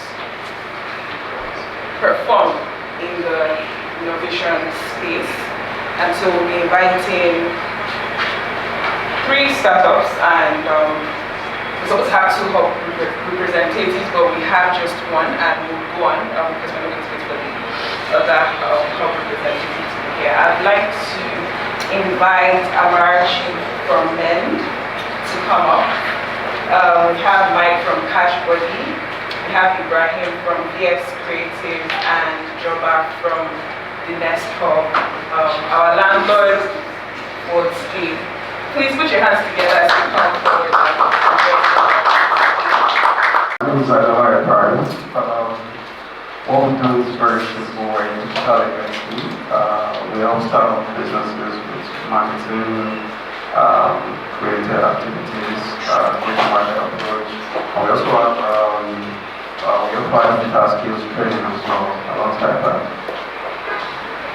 Good afternoon. My name is Lula Jabal. I work with the Nest.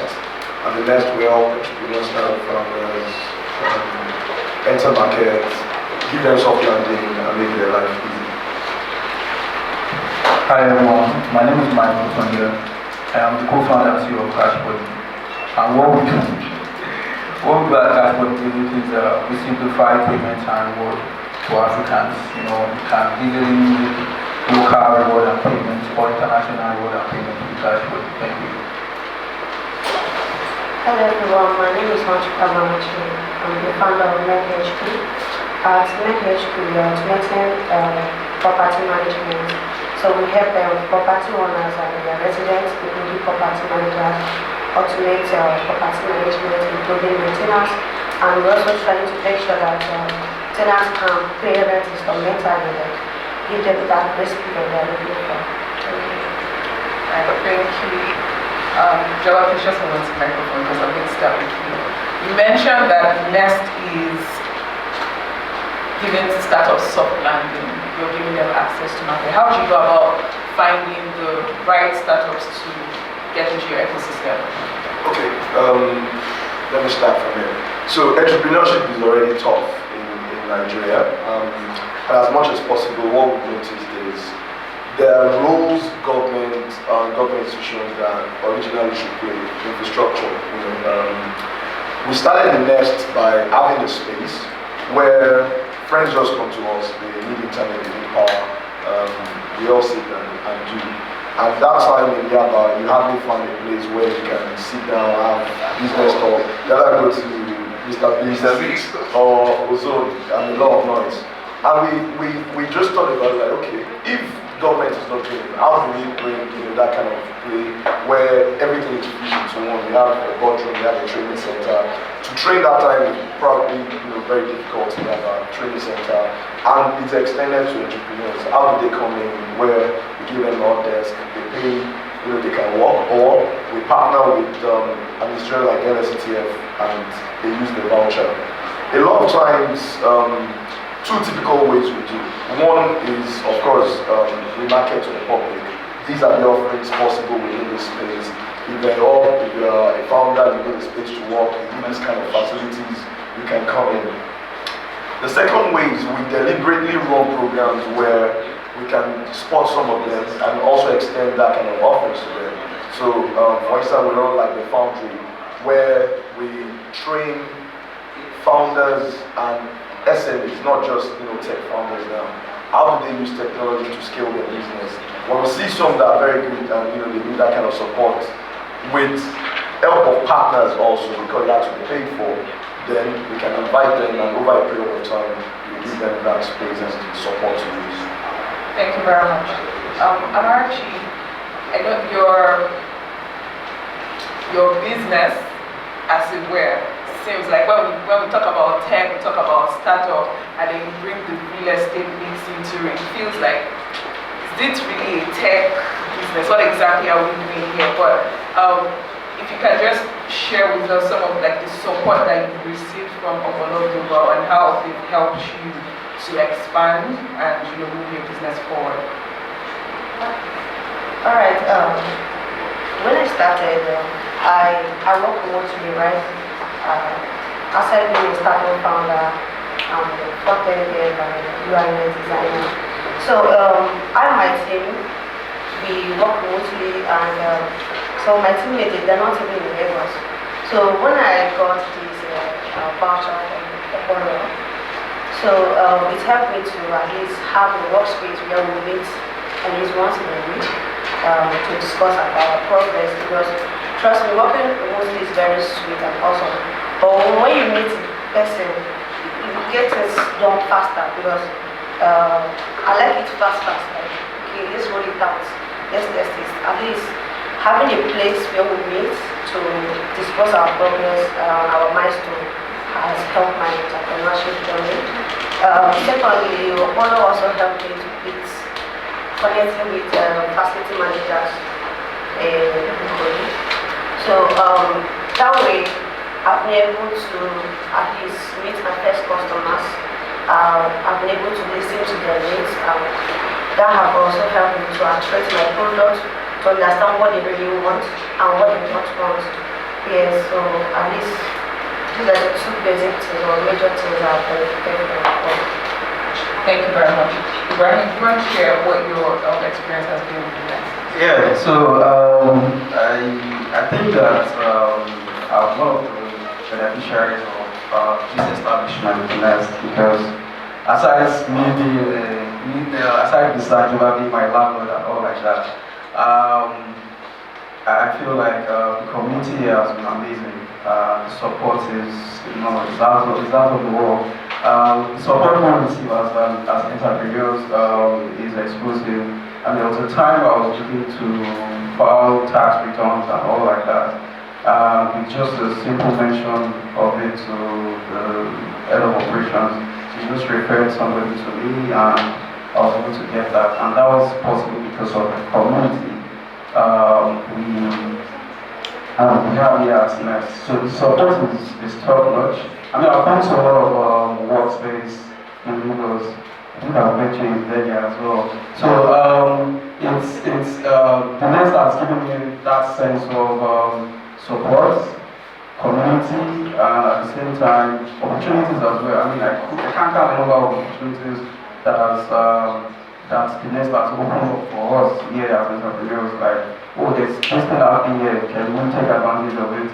We are opening these opportunities for the members of our communities. Can you take advantage of this? Can you try to jump on this and all like that? And then I've met prospective clients here as well. The opportunities are so much, and I think I'm one of the longest serving tenants here at NES. I think I started with the 2019 when Jeanette started as well. So it's been an amazing journey. It's working in the space, using all the facilities available to us as well.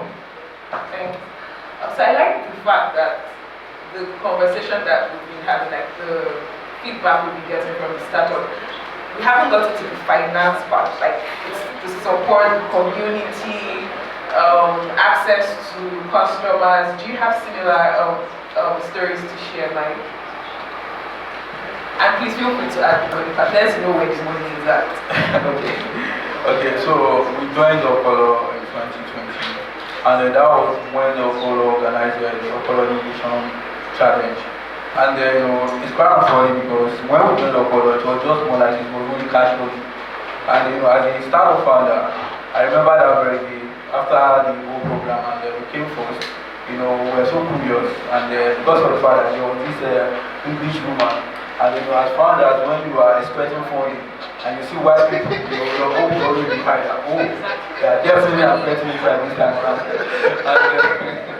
But at the end of the day, we did get funds from Opolo. But then we got something which is very special for us, and I can say very much that I don't want to see that helped us this far. And Opolo actually gave us the environment to actually strive, to build.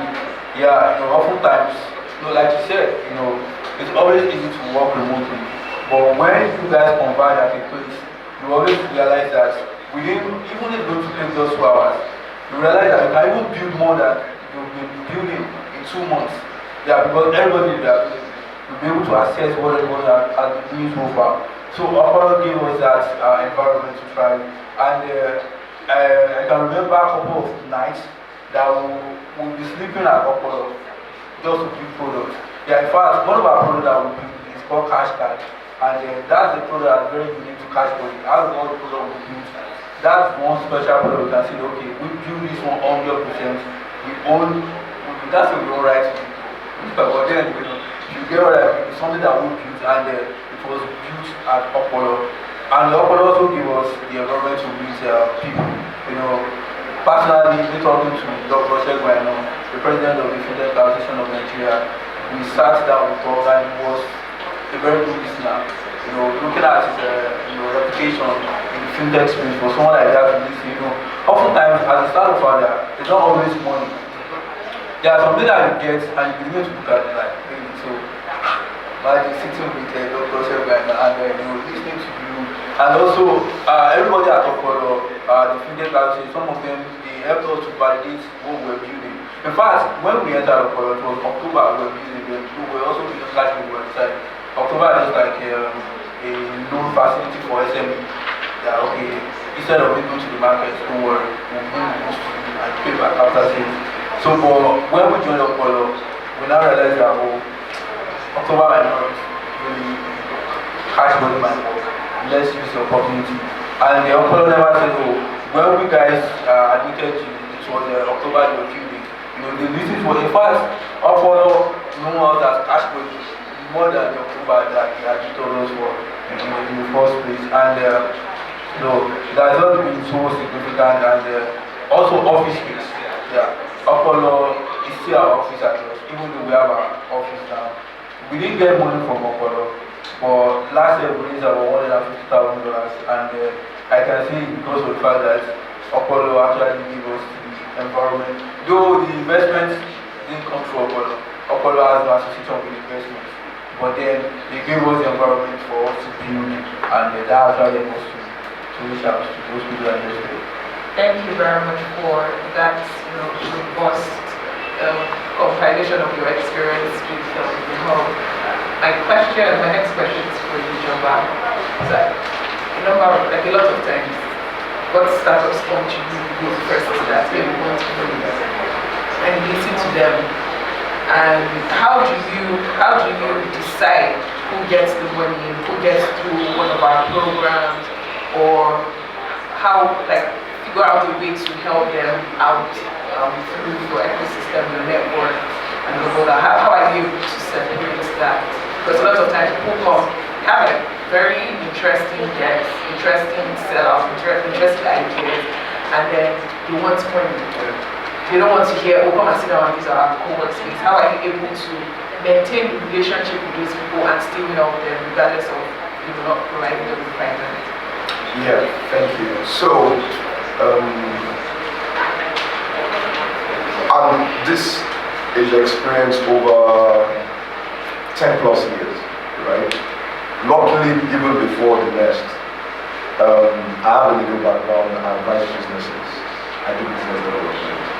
And one thing I've noticed that Mr. Banks alluded to it, he really spoke about it. The problem is not always about funding. Because the thing is, when you get the money, what do you expect to also spend it on?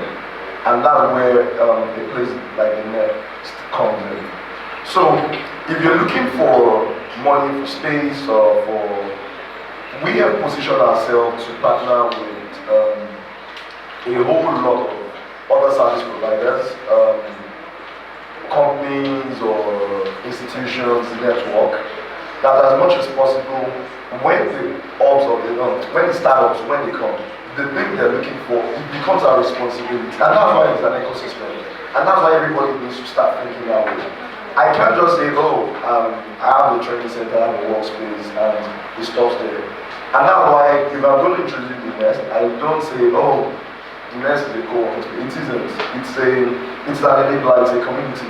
Because in the community, when you need something, it's my responsibility to connect you to what you need. That is how I'm able to support. And I think Ire also said it.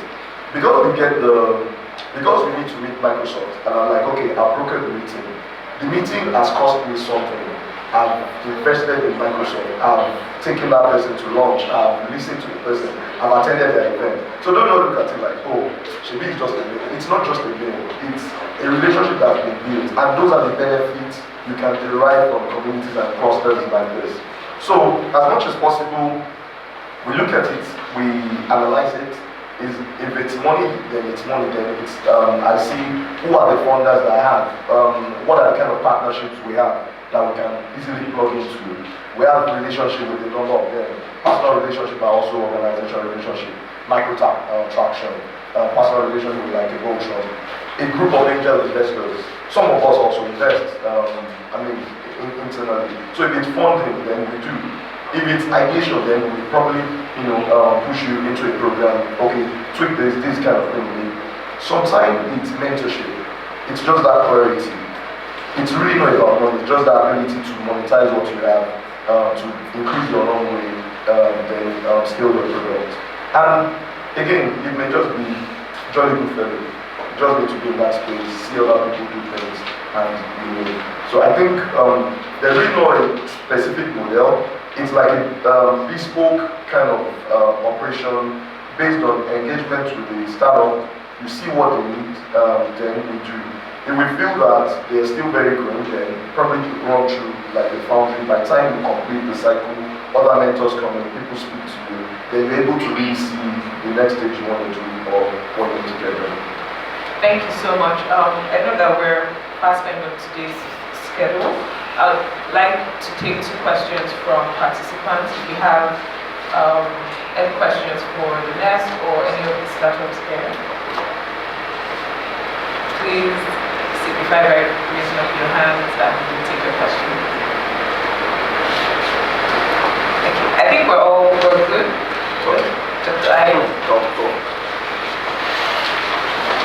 Thank you very much. I would, first of all, thank you very much. I want to celebrate all the panelists. You have actually done very well, giving your personal experience to professional experiences and the likes. There's only one question that has always bogged my mind, and that is what specific roles should incubators play, either within the entrepreneurship space or the innovation space? And I love the fact that he stressed on one important fact, providing that enabling environment.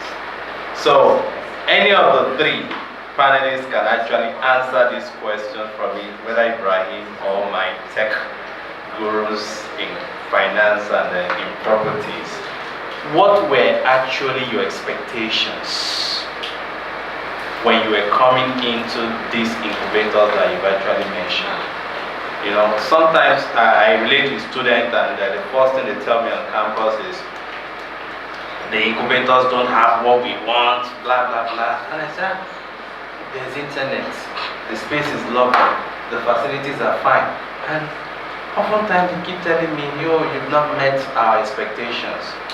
But from his own explanation now, I think we need to move beyond just saying we are an incubator to being a facilitator of several opportunities. So I want you guys to please share your experience. What were your expectations ab initio when you were walking into this incubators facility? Thank you. For me, my first expectation was to network. How can I build my network? Or people who are into what I'm doing. And I tell you that one of my first selling clients was cutting from here. The person actually just walked in and said, they need so and so person that help them with this. And we got to one of the people that work with us just gave me a phone call that somebody's here and he needs you guys. And with that one phone call, we landed one of our biggest clients ever. Right? So that client led to multiple other clients, which has created a network of different type of clients for me. And I felt like if I wasn't here, if I was just in my house working remotely, nobody's going to know that I exist somewhere, right? And that's gave me the opportunity to say that this is a good idea for me. This is something I should always, this is where I should always find myself in a community like this, where your work will also be talked about to other people as well. So the network effect of being in a community that cares about what you do, we talk about what you do to other people as well, it's very, very important for me. I would like my other panelists to talk about. Well, I think what we actually define our interest in incubator is will be determined by number one, maybe how long we've been in business. You know, oftentimes maybe in startup space or tech space for like 5 years, and there are some startups that started together that are raising funds. You know, so if you have any opportunities to enter any incubator or accelerator, your expectation will be like, oh, maybe this is my own time to raise funds. You know, honestly. But then, you know, that might not be what you are going to get there. But just to be very truthful, what we usually have at the back of our mind most times is, okay, I either want to get an idea or product validation that, okay, even if I enter here, I'll be able to meet some other startup founders and they can help me to validate what I'm building, whether it's something that's valid, something that's scalable or not. And also, my problem is some investors, because, you know, like I said, if you're in this space for like 5 years and maybe you see a startup that is tied together, raising funds, you will not want to go and enter another startup, and still be doing idea validation. The next thing in your head will be, I want to raise funds, I want to raise funds, I want to raise funds. So in all sincerity, I would say idea validation and fundraising. Okay, to be sincere, I wasn't expecting from you, but I was actually excited that I have a place I and my team can actually meet, because that was kind of a priority for me. Because working remotely, we always jump on meetings, and sometimes it'll be stressing you. Same thing you talked about yesterday, to still talk about it today. So when I had a place we can actually meet, I'll be like, open your system, let me see what you're doing. I was like, wow, that's like the first step for me. Then if I have further expectations, I'll be like maybe partnership. Yes, if this calls can help us partnership, especially when it comes to government and these big players, they are very, very difficult to approach. So sometimes you need these people to like walk you through. For instance, I approached a lawman for a partnership. So they were just doing me like, they were just playing me because of maybe my age or I felt bad about it. Or if we can have all this innovation called purpose with partnership, not necessarily with money. Because we actually know where to find money. When we get this number, we get this money. And how do we get this number? We get this number by maybe launching our products, by getting this partnership. When they know that, you're okay with this brand, you're okay with this brand, they will cut you check. That's the truth. So, if the incubators can help us with partnership, I really appreciate that. That's like the major thing for me.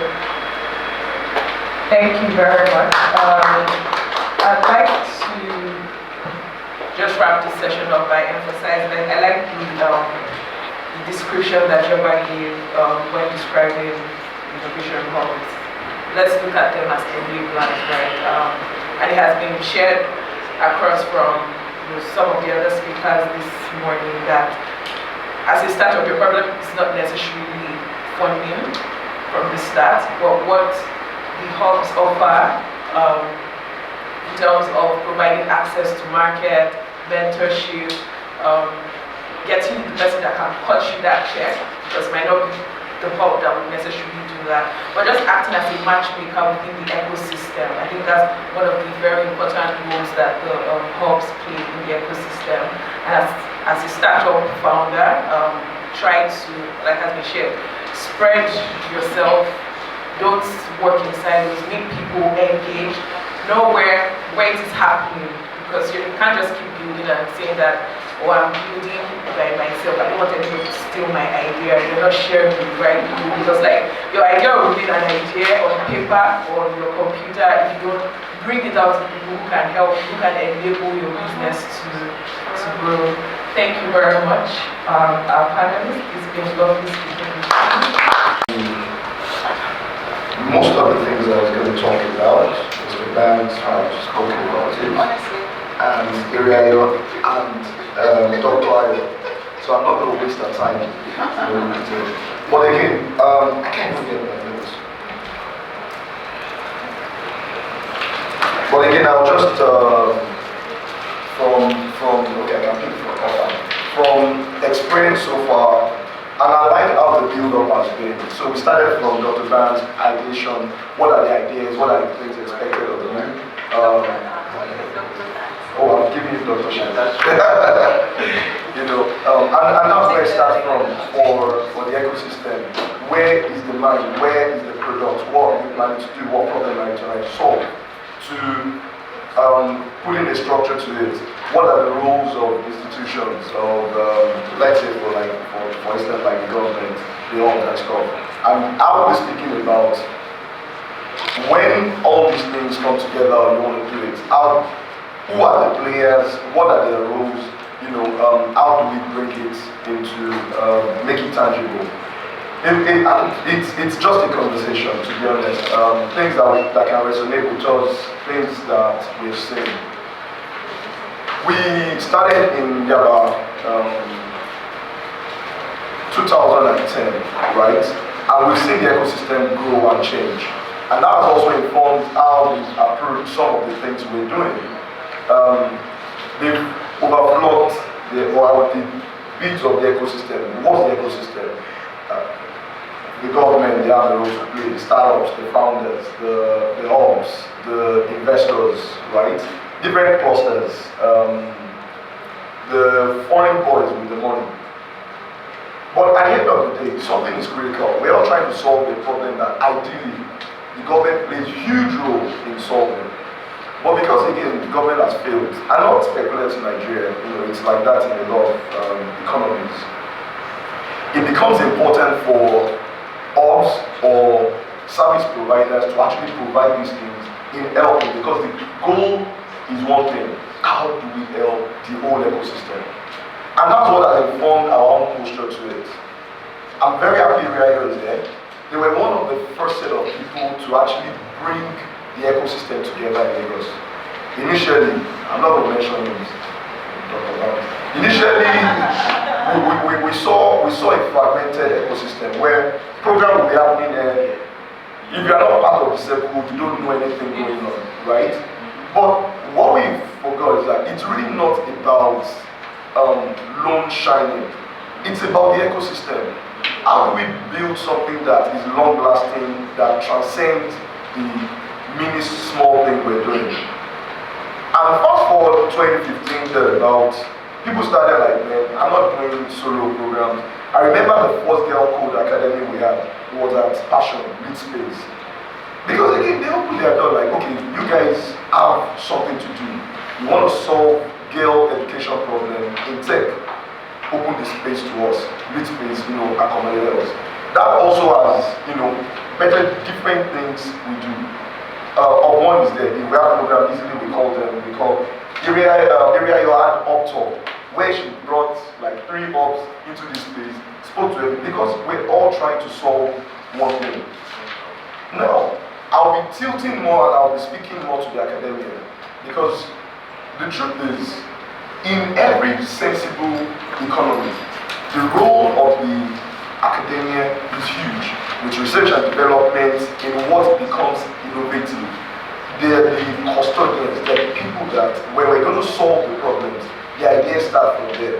And I think that's one of the first places we really need to go back to, the academic institutions. What have they done with the projects that students are actually working on? It's very key. I went for my master's, and so to explain that, really stuck. I went for the master's, and the first one was before my project experience. My lecturer was House Committee Chairman on Environmental and Climate Change, Professor Cameron. And this man would come to class and would bring questions. There was a day he brought 25 questions. These were things they were discussing at EU. So when you're going to write a research paper, it's original, it's timely, it's solving a problem. You finish writing that research, it makes sense, you can publish it, because they're empowering you to actually solve a real problem. We're not dancing around old issues. Then I wanted to write a paper, Dr. Vinogradov. I went to meet him. I said I wanted to write on Niger Delta. You need to see how the guy raised for me, like, this has been happening since the 1960s. What else do you want to write on Niger Delta? And around that time, the Macondo oil spill happened. I'm like, this has just happened. What are the regulatory issues? So, in our academy also, these are the kind of things we need to be thinking around. The guy has come, he has developed something. How do we empower those people to make sure that those products are built, they are guided, they are solving our own problems? We generate a lot of waste, So, from the institutions, they must be encouraged. Which takes me back to the next thing. It's never always about money. Audi came to Nigeria, and when they came to Nigeria, they came to live there. They spent some days, and what they're doing, like, they've given tasks to some students, right? Audi as an organization has funded a university. So your students that are working with design, let them go and design what can solve a problem. Is it about the brakes? Is it about design? So they have a fund, R&D fund. They are not going around to look for, what do we do? They are happy to fund students that their brains are fresh to build products. Then when they build the product, because everything is intertwined, it's an ecosystem. When they build the product, we back them to build the product. If the product is good, it's timely, it's original, then we can push it for patenting and register it and lock it down and say that, okay, other people, you can come and buy for us. That way, you help the students, you help the institution, you funded the education is good, then the products are timely, is solving the problem. The same way, all owners, service providers within the ecosystem, this should be our mindset.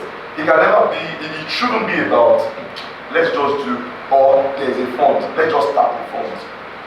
We must move from that, let's start the fund, let's just do to, there must be this problem-solving approach to what we're doing. And we've seen it play out. Nord has gone to Unilag to set up a plant in Unilag and say that I'm building inside Unilag. When I finish building, I want the students to come and learn on how to use this. And that way it's a win-win situation. You're building, if there are other students that have ideas, they can come, they can prototype, they can do things, in that area. Last week also, and on my presentation, last week was the first, last week LST. Because again, we can't just say that, oh, Lagos State is moving ahead with a co-innovation center, say climate change is guide, hackathons, develop the product. If it's good, then, and it goes back to what Patel is saying. If I have a problem, I'm thinking, how do I solve this problem? I put you guys together, do a hackathon. If the idea is good, then we can back it, we can fund it. If we fund it, we can co-own it. Then it solves everybody's problem. We can export it. We can do things with it. The same thing. We see it play out, a lot of time, and it should be the same model. So for establishment, also for government, that should be the posture that of how to go around and about these things. I'll get to what the next is doing, but at the moment we're entering partnership, and again, that's all we're doing. We're speaking to CIBN and we did with First Bank. There's an issue about maybe POS fraud and stuff like that. If you guys really want to solve the problem, if you go online now and say that, oh, I have this issue, and tweet at the bank, fraudsters will come in under, and how do we solve this problem? These are problems we all engage in. Payments.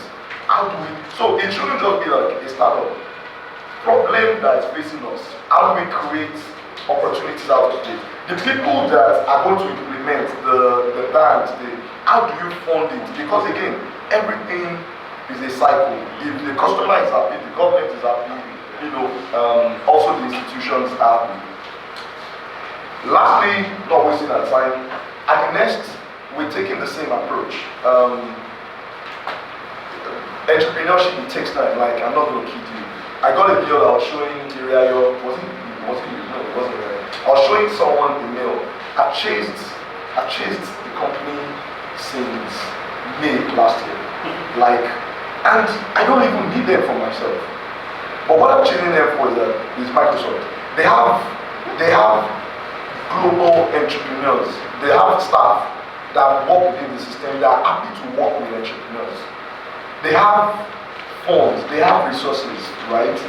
But again, if I've sent mail once, twice, and they're not responding, and I sleep, then the person down the line is going to suffer from my own lackadaisical attitude, right? Which goes back to when we're grinding, it's not about the money alone. When you get the money, you're going to use it to buy Azure or cloud space and everything. So if I can easily broker that, if we can easily broker that, come together as big players, approach the government, then we should be able to get things that will really benefit us. And I even think we need to stop this going to foreign government embassies and be asking for money. There are things people really need. That is our responsibility. We come together, we can make better demands. Two instances. EU, we're having a conversation with EU. Funny enough, this I think it's under the Horizon project. Okay, there's this Horizon project, and these guys are always very happy to help, but they know what they're looking for. But unfortunately, we're not able to come together to say that okay, this is what we need, this is what solves our problem. At African Union level, what are we doing? How are we developing products that can solve our problem and also we can export out? People are going to Japan, right? How do we tap into the power of diaspora? People that have come, people that have gone out, how do we create linkages? How do we create programs that when they go, they can advise some of the businesses we have locally? As in November, I was out going from location to location. There are smart Nigerians outside. Like when I say smart, they're cutting edge, super smart. But we're not giving them opportunity to give back. It's not going to be the government's responsibility. We can't always put it at their door.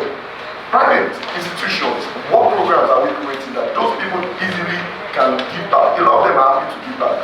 Don't let's be asking for money. It's not always about money. The brain that we can get from them can help us generate the kind of money we're really looking for. And I think it's a mind shift, it's a mindset that we really need to engage. We have the Foundry, which is, we have the Girl Code Academy. It's our Feel Good Give Back project, and we train more girls to be involved in STEM.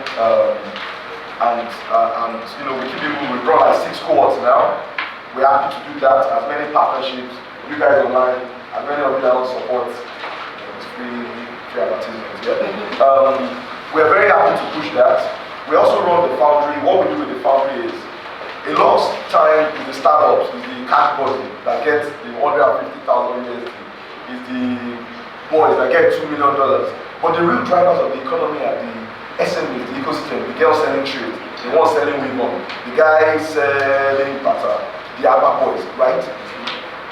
But they're not able to attract investment because the organizations that are supposed to help them to tidy themselves, the Opolo, the Nest, we've neglected them. The Center for Entrepreneurship, we've neglected them because we don't feel like this. But if we're able to train them to use technology to scale their businesses, their structure, they're good. The banks can actually fund them. We can position them for funding. We can really help them.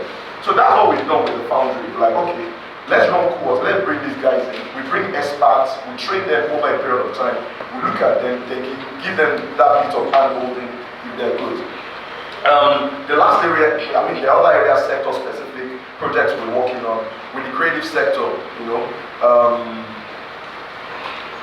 We have the Nest Lanes by Playbook, where we go to university and like some of the best business ideas, start from the universities. How do we unhold these guys before the sharks go for them and carry all their equity? How do we help them, to settle, build an idea, build a product, and get ready for the market? I feel, those are the things we're doing. But again, there are huge responsibilities. It's a very good time. The Nigerian Startup Act has looked at these areas and situated different things that must be done. University, what the role of universities, how do they do the academia, setting up labs in those universities where I'm going to school, but I'm not planning to work with Blue. But whatever field I have, what's the entrepreneurship part of that field? Who is going to help that person break that kind of ideas?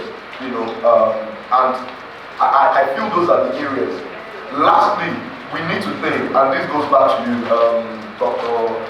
Ayo.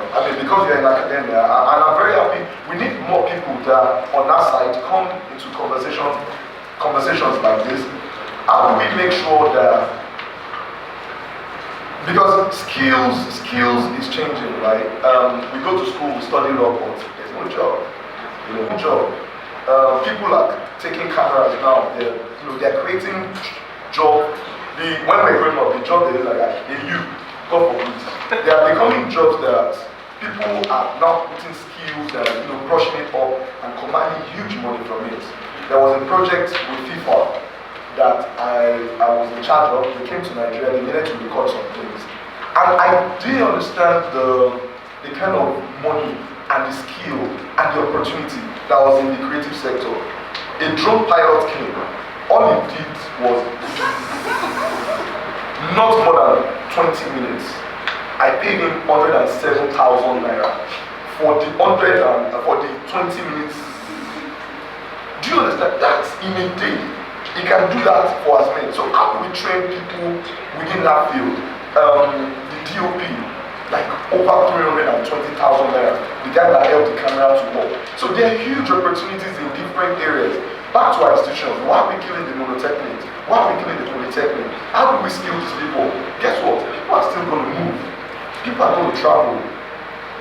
There are projects, there are reports now. The EU sitting like, they have the aging population, we have the young women population. I'm happy Ado is on the call, we're both in Belgium, telling the EU is, people are going to travel. But in the young population, in the next 10 years, in the next 15 years, when they travel, what are they going to do? So how do we upskill, reskill, and skill people up to make sure that the work of the future, people are going to travel, but some people will remain. But when they remain, we can take benefit of it. We use the power of diaspora. We turn it into a brain circulation. So it won't be a brain drain, to be honest. Because before it would have, now there's internet. Easily I can tap their brain. I can call, when I really Japan, I can call her from Helsinki and say that this is what I want you to do. Something also I feel the government should do, Lagos is all to that. In Finland, for instance, Helsinki Education Hub, when you walk into the hall, you have every company support seated in the hall. So UNICEF is in the hall. Different companies. They put the money there. So if you have an idea, go there. Those people will give you the hand-holding you need. So a place like the Nest, a place like yours, eventually you build everything together, you interface with the companies, you collect the money, you look for the problems they want to solve. The people can come in, they solve the problems through those institutions. So in a nutshell, mapping the whole ecosystem, the innovation ecosystem, is everybody's responsibility. It can't be about the government alone. Because in the economies where it has happened, it has not always been about the government. It's about the private sector. It's about the funders. My time is up. It's about the funders, it's about everybody. You build the idea now, they tell you that you need to raise funds. Then you have to register as a Delaware company. Why can't we have our own local fund so that our money can stay inside? Our funding can stay inside, the lawyers that do the agreement can benefit from it. Everything, we need our own fund, we need our own thinking, we need our own opportunities, then we need our own. I think that sums up my own piece of this talk. Thank you very much. Thank you very much,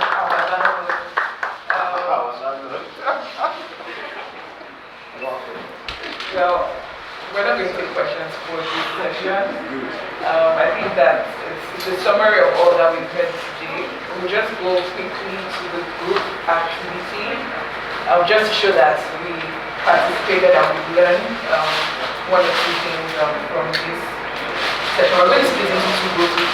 Ideally, we would have done about 5 groups so that it's really intimate and you get to interact. But what we're going to do is just split ourselves into 2 groups. One, like people on this side of the room and then the people on this side.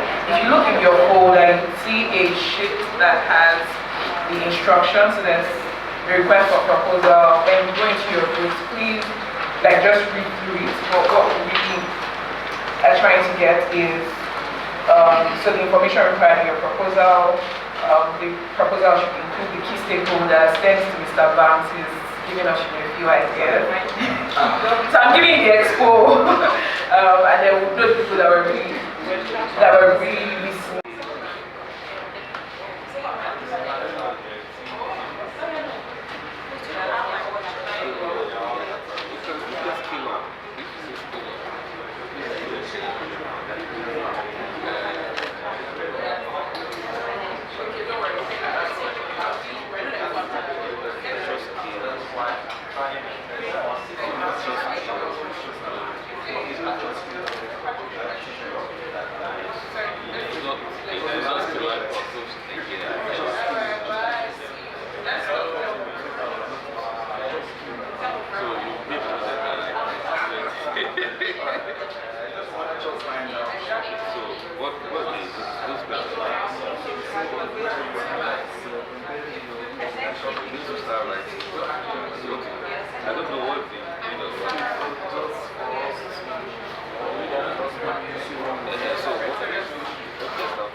Hi everyone, my name is Kingsley and representative for Group B, and the name of our project title is Skill Up Nigeria, majorly, and so what this project is about, giving an overview, is there's been this gap in skills amongst Nigerian graduates.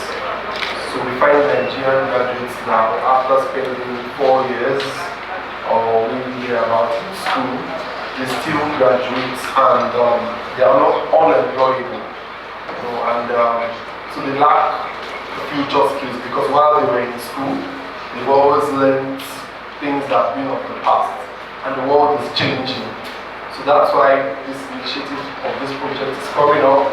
To talk about Skill Up Nigeria with the goal of empowering nothing less than 25,000 Nigerian students with future skills. And so I'll just run through majorly what we have outlined here. I'll talk about the project title. Our funders majorly will be the government and also the private sectors as well. Then our key stakeholders are the Nigerian students, private partnerships. I won't go into more details into that. The Nigerian institutions also. Project purpose is to empower Nigerian students with skills for the future. So that's the background. Was what I mentioned earlier, that there's a deficiency in future skills for Nigerian students, which makes them unemployable. So business skills for this project is to reduce unemployment in Nigeria and also poverty. Then the impact, what's the impact of this project? We'll find out that the employability rate will be increased, there will be reduction in crime. Like we know today, there are a whole lot of students out there because they don't have skills. So for instance, let me give you a very good case study. During their strike, we found students that were just at home. Some were engaging in so many things that was not profitable. For some white students, it was a time for them to learn skills, for them to also intern in some global organizations. So we want to make students understand that you don't have to depend on your certificate because the world is changing out there. You need to know that it's not about my first class, it's not about my offer in microbiology, for instance. You need some very good digital skills, talking about data analytics, machine learning, digital marketing. These are skills that UI, UX, that's the user interface, user experience, and a whole lot more. And also wealth creation. So we want to make sure we have students that once they are through with service, or even before they go for service, they started making income of their own. You don't have to wait until they get a paid employment before they can make wealth for themselves. So majorly, lastly, Skill Up Nigeria is about empowering 25 Nigerian students for the first half of the year with future skills that makes them employable through private and public partnership interventions. Thank you. So I'll open to questions now.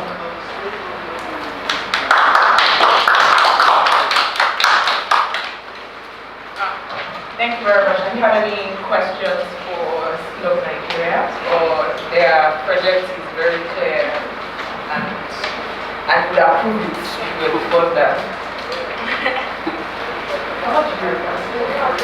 Yeah. Sorry? Just want to, we're looking at some questions.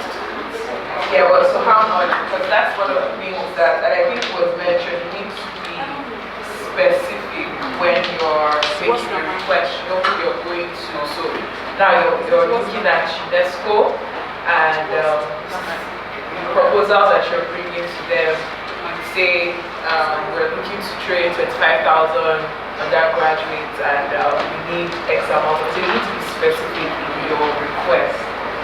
Thank you very much. Is Group A ready? Please put your hands together for Group A. Who is presenting this? I am Archie. Yes.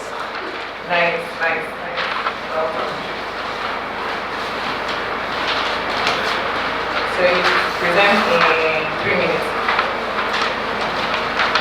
Okay, presenting for Group A. So the title of our project is Build Africa. So Build Africa, the funder that we'll be working with is African Development Bank. So and the key stakeholders are government, Ministry of Trade and Commerce, labor associations, logistics, and the academians. So the project purpose is how we can use technology to scale leather business, and we use our bar as a case study here. So in our bar, let me say in a week, they produce up to 10,000 leathers. So we are looking at how we can use technology to advance their business in order to compete with the world market. So they can actually work with digital hubs and the logistics company, because we realize that logistics is one of the problems they are facing. So we are trying to look at how we can use technology to automate their logistics needs, even the production as well. They produce it manually. If our funders, which is African Development Bank, can release funds to them, they can be able to buy machines that can help them scale their products. So we're looking at the impact. The impact is that it will create more jobs, and it will also put Africa in the map, and it will also increase exportation instead of importation, which is clean our economy, everything combating with naira and dollar. So if we can export more instead of importing, we'll be able to scale Africa more. That's what we use in I build Africa. Thank you very much.